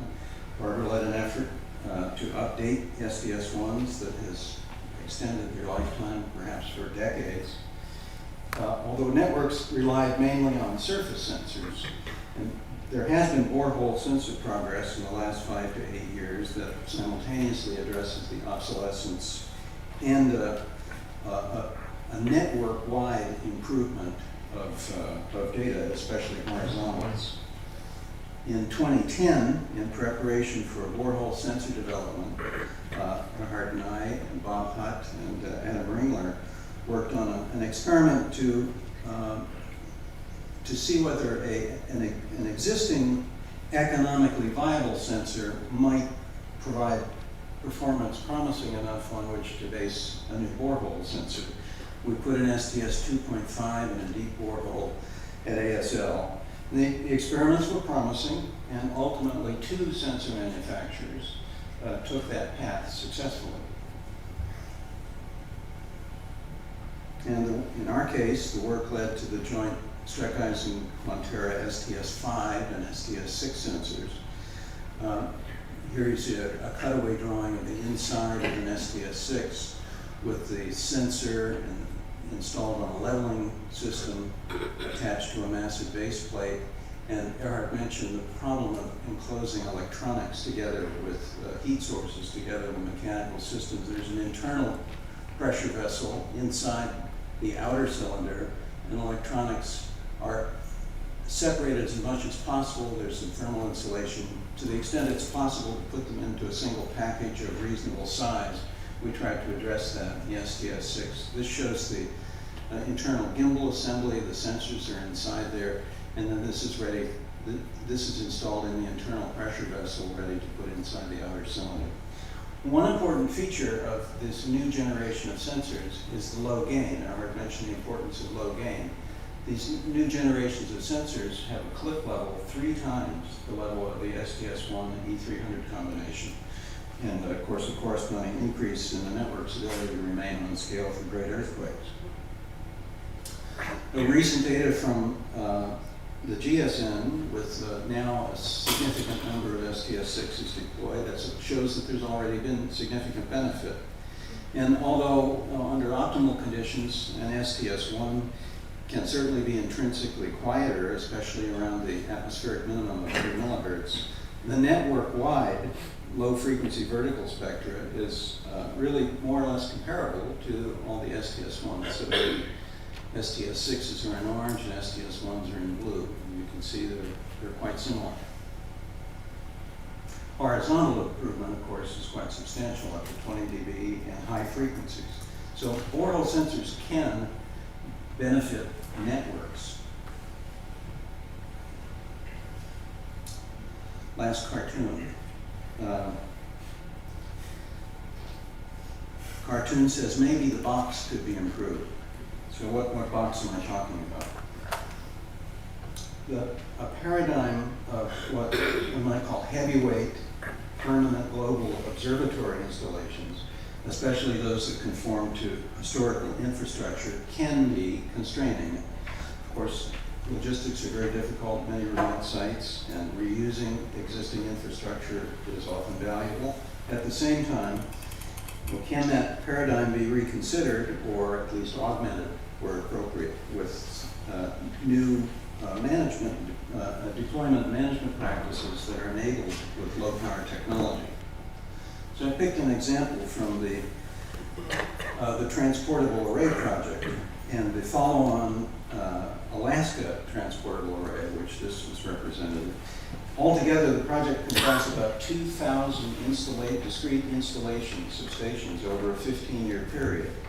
And Quantera and other companies helped to develop a highly standardized station design with radio communications and solar power that moved the entire station deployment off the grid and independent of host infrastructure.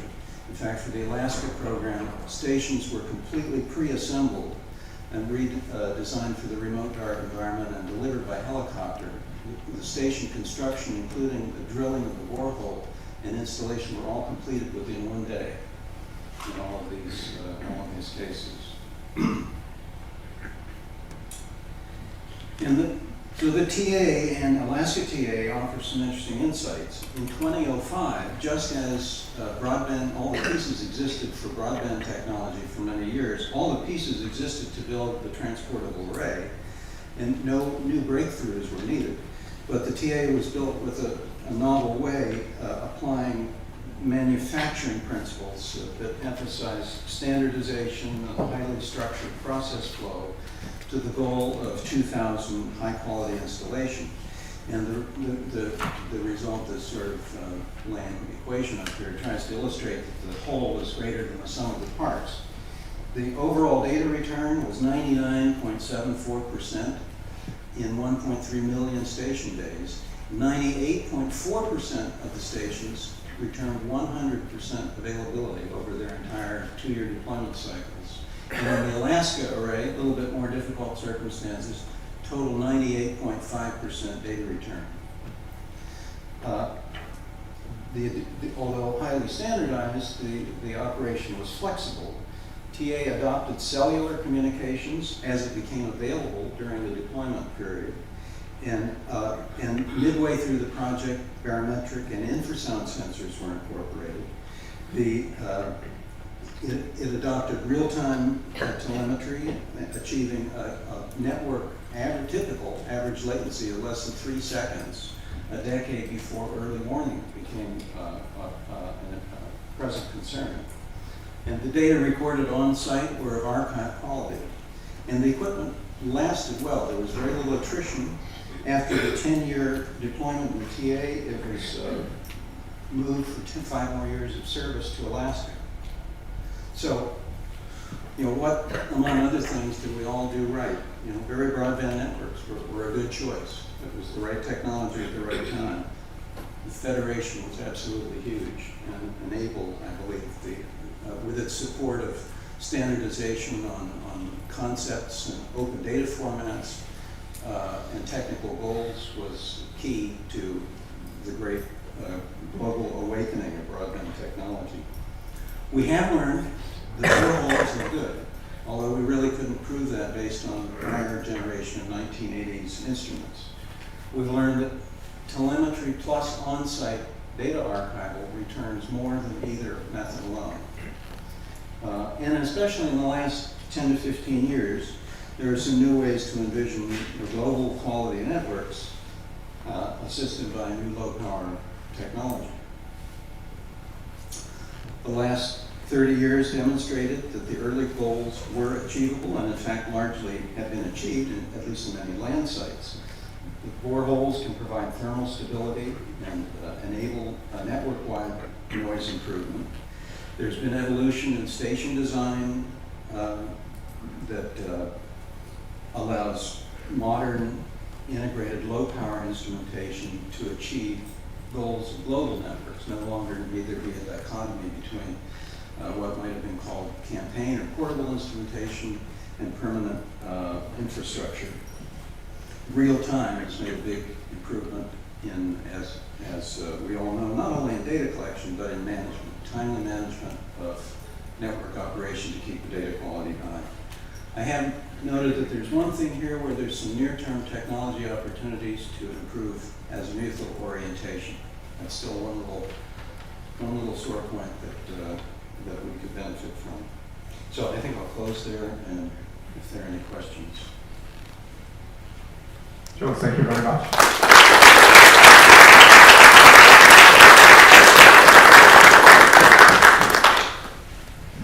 Considering the time and the schedule, I'd like to allow for one question.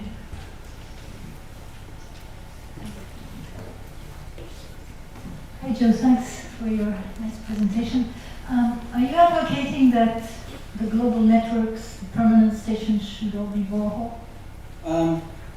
Not necessarily all of them, but if you view the problem as the network is a collection of stations, you can see that there's a lot of variation in spectra. Typically, many of those might be improved by borehole installations, not all of them. Maybe some of them wouldn't be improved at all. But I think boreholes are pretty clearly can be effective in improving, bringing up the network average. So I think the same could be, it's obvious that it does so for horizontal, certainly. And I think the same could be also applied to the question of this sort of more compact station operation.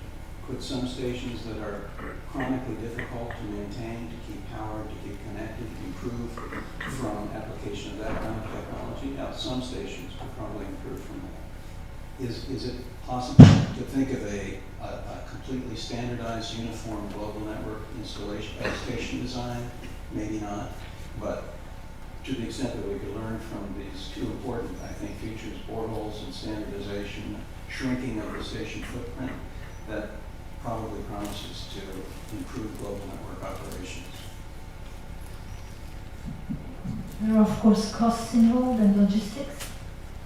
There's costs involved in everything. Some of these principles, work out because of the economies of scale, and that's not always out. Yes, there are a lot of more questions, but I'd like to delegate this to the break. Okay, short question? Yes. Okay, short question, I hope clear. Okay, so 24-bit and feedback was a good choice. So what do you think on 36-bit and no feedback for the future? What do I think about? What do you think on the possibility to have no feedback, but much larger dynamics like 36, 48 bits? Well, in principle, it doesn't matter whether there's feedback or not. It's really a question of what ultimately is the dynamic range in terms of the physical observable. If you want to think in terms of the operating range as ground acceleration, displacement, or whatever, as long as it can be described accurately, it's okay. Right now, at the level of what we might see in the next 10 years, the technology that's kind of on hand, ready to go, is more or less the same as this development based on electronic force feedback and digitization of a voltage. So that's kind of where the state of the art is ready to deploy. What's beyond that, I'll wait for the 50th anniversary of Geoscope. Okay, thank you very much again.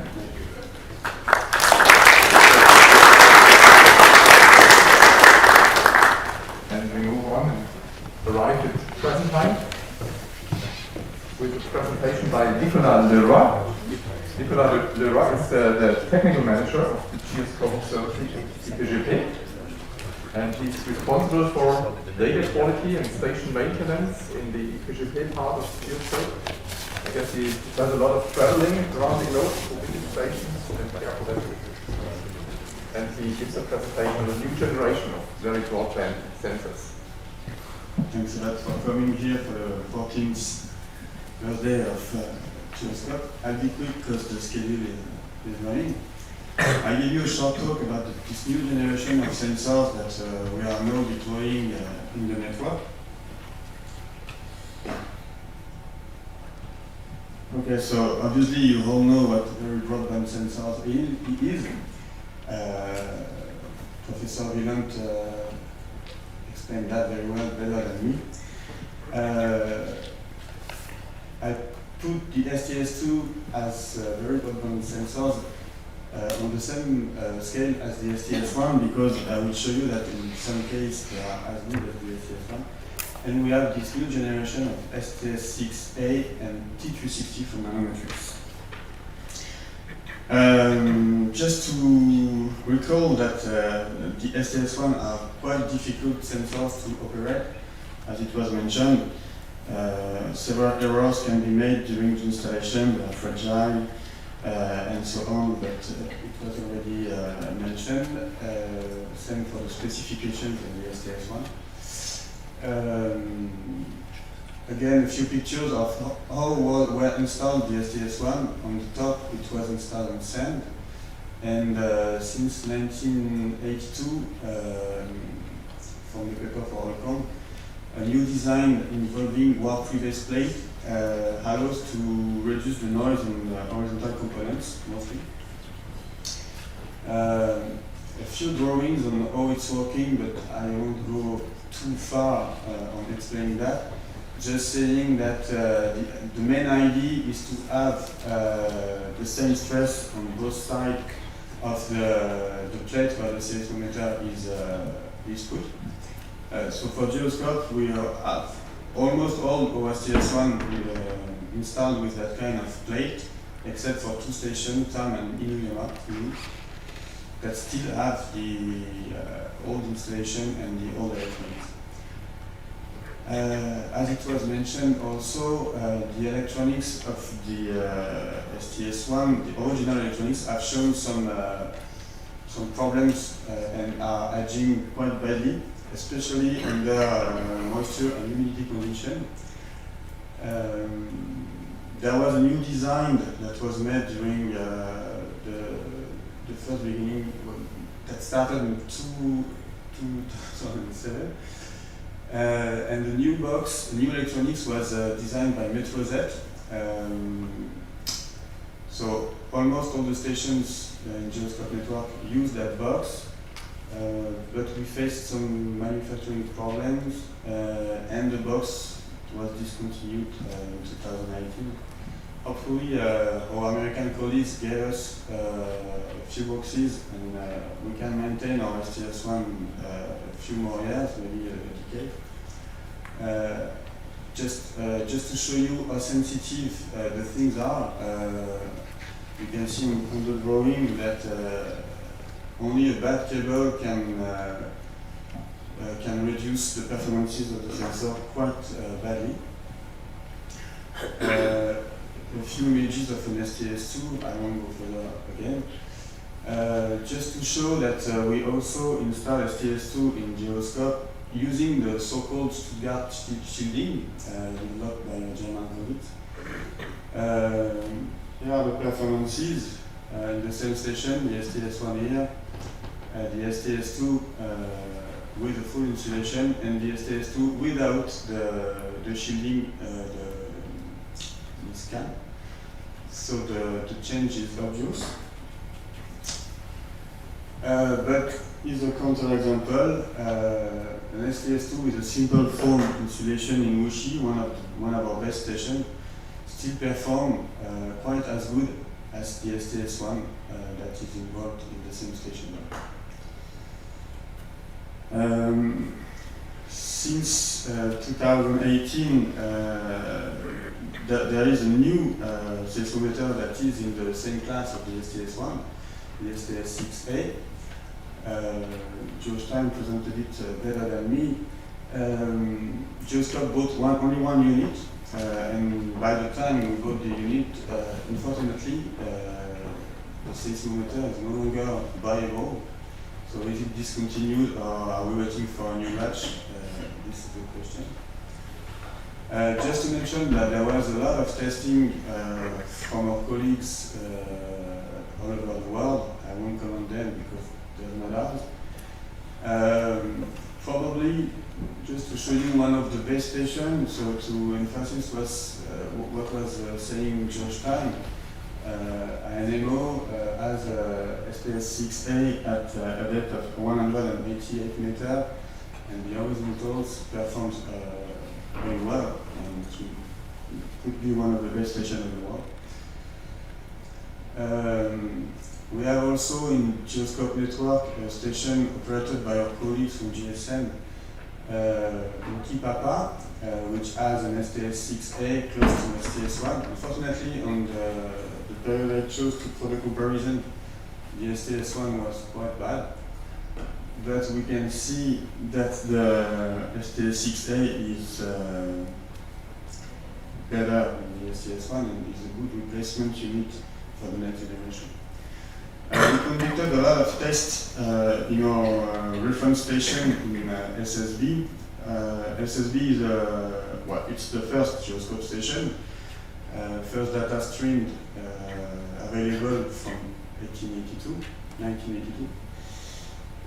We have there an STS2 and an STS1 as references, and we are testing our other equipment there.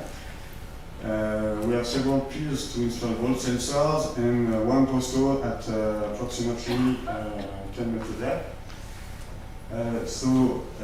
Most of our sensors go there for testing before being deployed in the stations. And here is a test of the STS6A that we have. So as you can see, well, the STS1 had a cable problem during the test, but you can see that the performances of the STS6 is as good, almost as good as the STS1, maybe except for the horizontals. But it is not really fair since the comparison, the seismometer did not have the time to settle a lot to give its maximum performance. We installed an STS6A in a station in Senegal. It's only 4 meters depth. The vertical is very good, as shown on the north curves, but unfortunately the horizontal are quite disappointing due to the poor quality of the site. We will drill a new hole in November at 20 meter depth to see if that improves the results. I just wanted to show you also the new T360 from Nanometrics. So there are two versions of the T360, the normal version, I would say, and the GSM version, which is supposed to be a little bit better in terms of noise. There are 3 versions of the same seismometer, the Volt edition, the Postal, and the Warhol.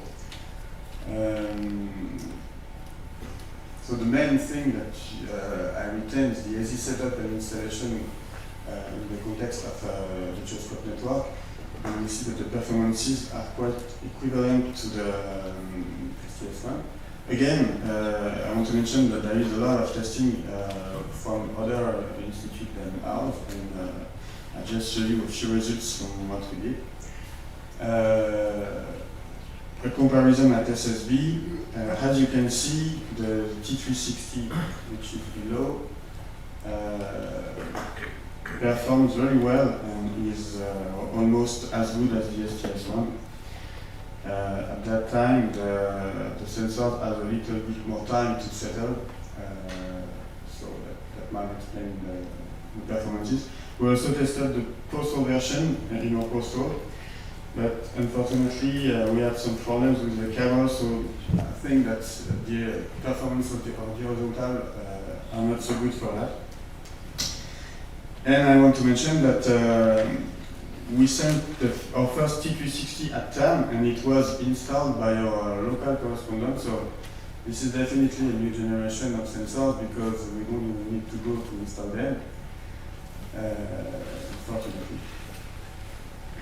A small problem that we saw on the T360, but I do not have time to go deeper.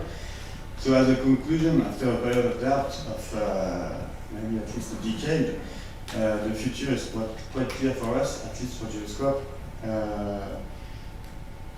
It is known that postal installations lead to better performances because of thermal protection or total noise, but we also saw that a simple T360 only with a thermal shielding can be clearly as good as STS1 under good connection. Now I raise the question, is Nanometrics the only choice? Because the STS1 is not, the STS6 is not available.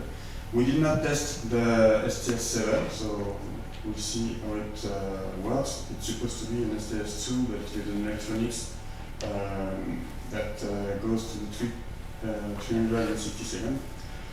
And just a few numbers, 70 stations still with STS1 and Geoscope network that we have to double. So it's another 10 years of work to do that because we can afford only 1 to 2 seismometers a year. And that's all.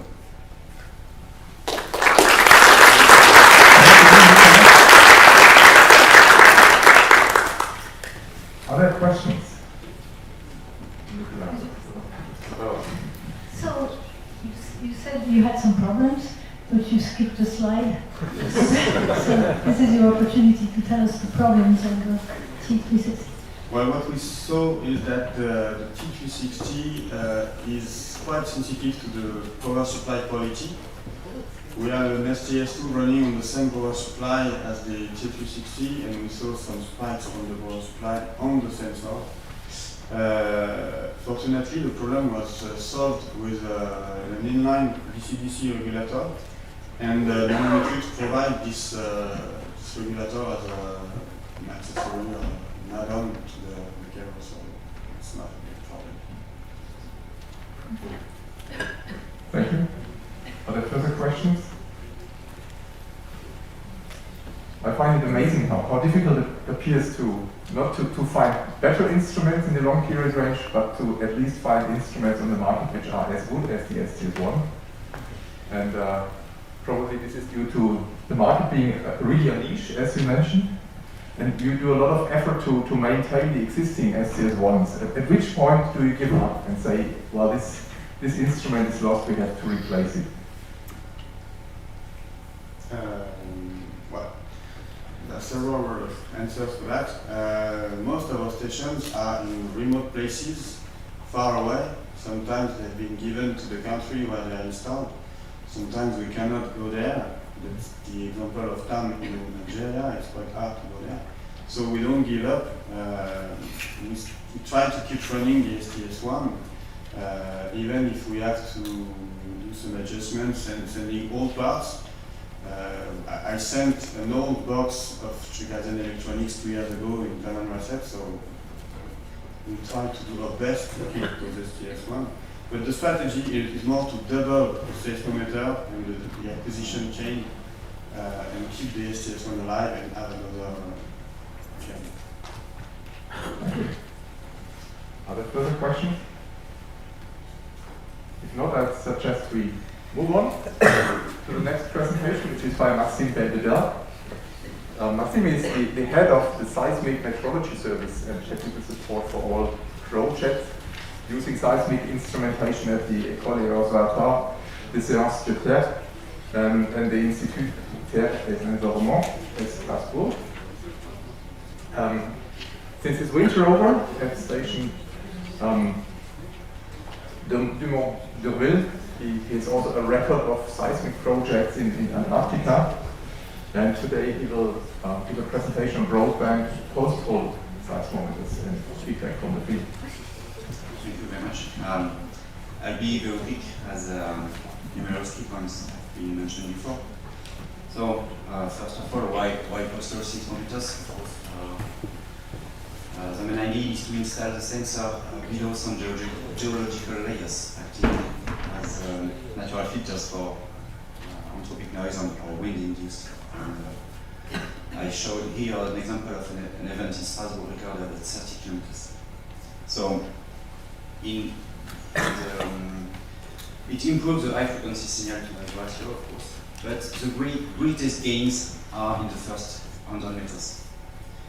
The sensor has a good ground coupling with fine sound all around, so we have no convection cells just around the sensor. The sensor is stable in terms of temperature, so of course it decreases ampere noise levels. It's very effective noise balance, as we mentioned.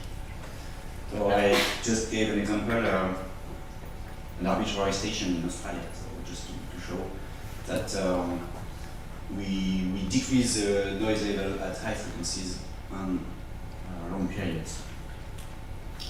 So I just wanted to show the example of RECIF, Réseau Sismologique Français, and RLBP, which is the French permanent broadband network, which use postals as standards for free field installations. In the last decades, the number of stations has grown up to almost 200. Even the borehole seismometers are more expensive. The shallow borehole is much cheaper than for it in free field. So the RLBP network installed almost 70% of boreholes, even if it needs specific borehole driller, the people on the machine.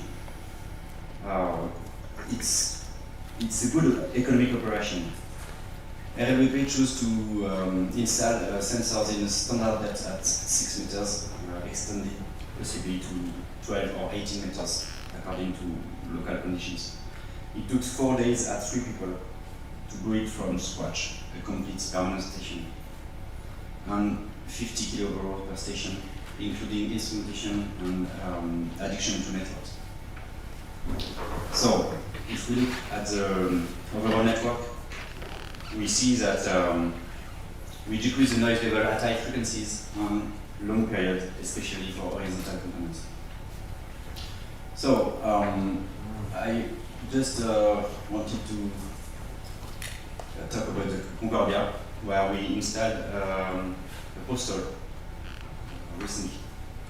As Dimitri told already, but Concordia is a Franco-Italian permanent facility in the Antarctic Atlantis, and the historic infrastructure was the state of art in the last decades. It is a cave where the sensors are installed directly in the snow. So we have numerous problems. So these are the same slide, it's the original one. It's obviously a good station, even if long period horizontal are tilted. But the sensors are not stable, as it needs to be recentered every 6 weeks, at least for one. And the main problem is we observe a distortion in the cave due to the hydrostatic pressure of the snow and even micro events in the data. So it's a security issue. So we thought about a new design of the postal for Concordia, and we wanted to install the sensor below the only geological layer in the place, which is a firm layer at approximately 100 meters.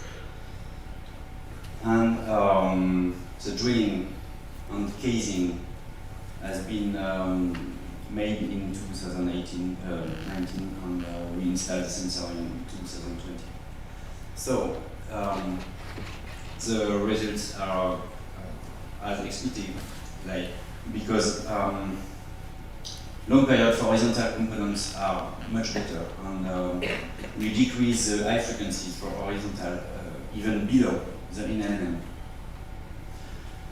The gain for vertical components at long periods is relative, because at very long periods we have a higher noise. So, as I told, high frequencies noise level is reduced. I have to mention that mass positions remain very stable. This sensor has not been recentered since 2 years, providing excellent data continuity. Gain is spectacular on horizontal component on long periods, and Assured studies show firm resonance attenuation at high frequencies.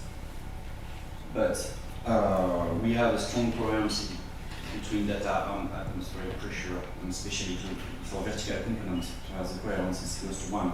That's why the noise level in very, very long periods are noisier than surface sensor. So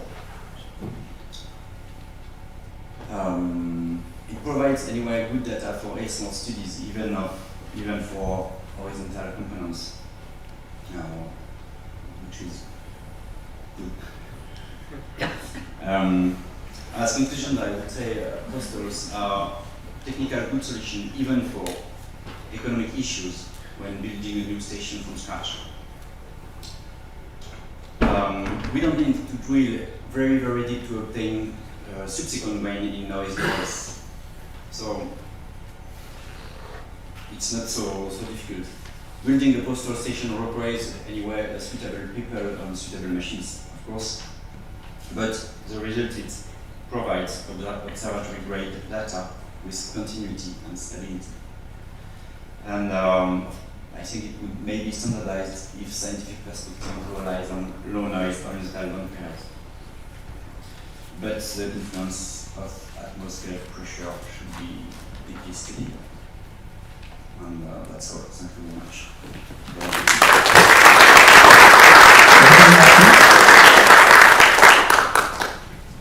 Other questions? I have a question about the H/V ratio you showed. showed at the variation of the HOP, it is deep. What is how is it moving? My question is why do you have such variability of the HOV? So the question is, why is there such a variability of H/V ratio over frequency? Obviously, I don't know. I don't know. I'm sorry. Why should there not be a Sorry? Why should there not? You mean between the median and the percentage? It is the median and the percentage. Okay. Okay, sorry. Okay. It was different curves, but it's just the median and the percentage. Yes, okay. Yes, surface in green and borehole in blue. Okay, then I understand. Sorry. Okay, thank you. Okay, thank you. Question.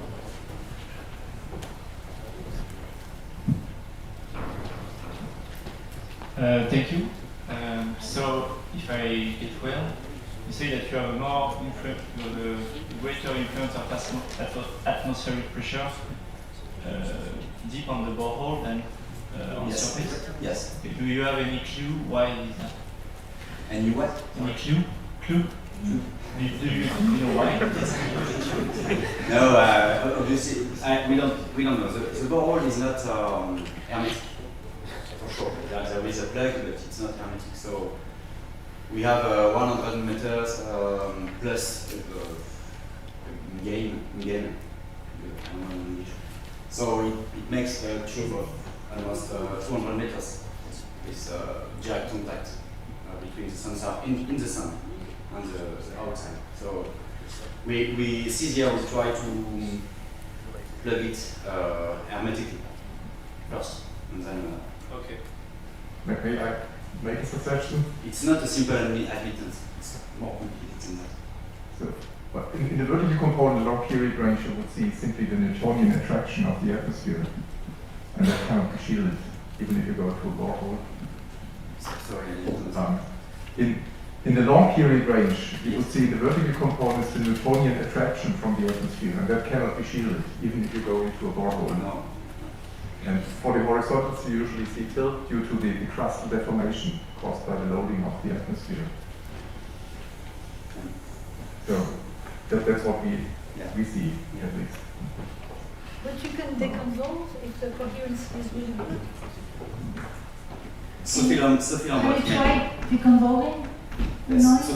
Sophie Lambert tried several times, and it's not easy. It's not simple. It's a complete transfer function. You have to calculate and deconvolve it. We have to push that.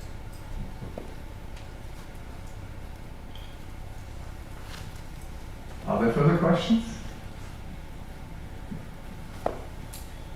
Just for curiosity, when talking about the atmosphere, we see two effects caused on the horizontal components, causing deformation of the local crust. And in post-hole installations at VFO, we see that one effect is reduced in the post-holes. So they appear less noisy in the horizontal components. Is this something which you could confirm as a general outcome of post-hole installations? Yes. Yes. Even at the scale of a complete network. Okay. So that's promising. Thank you. So I think we close this session. Thank you again, Martin.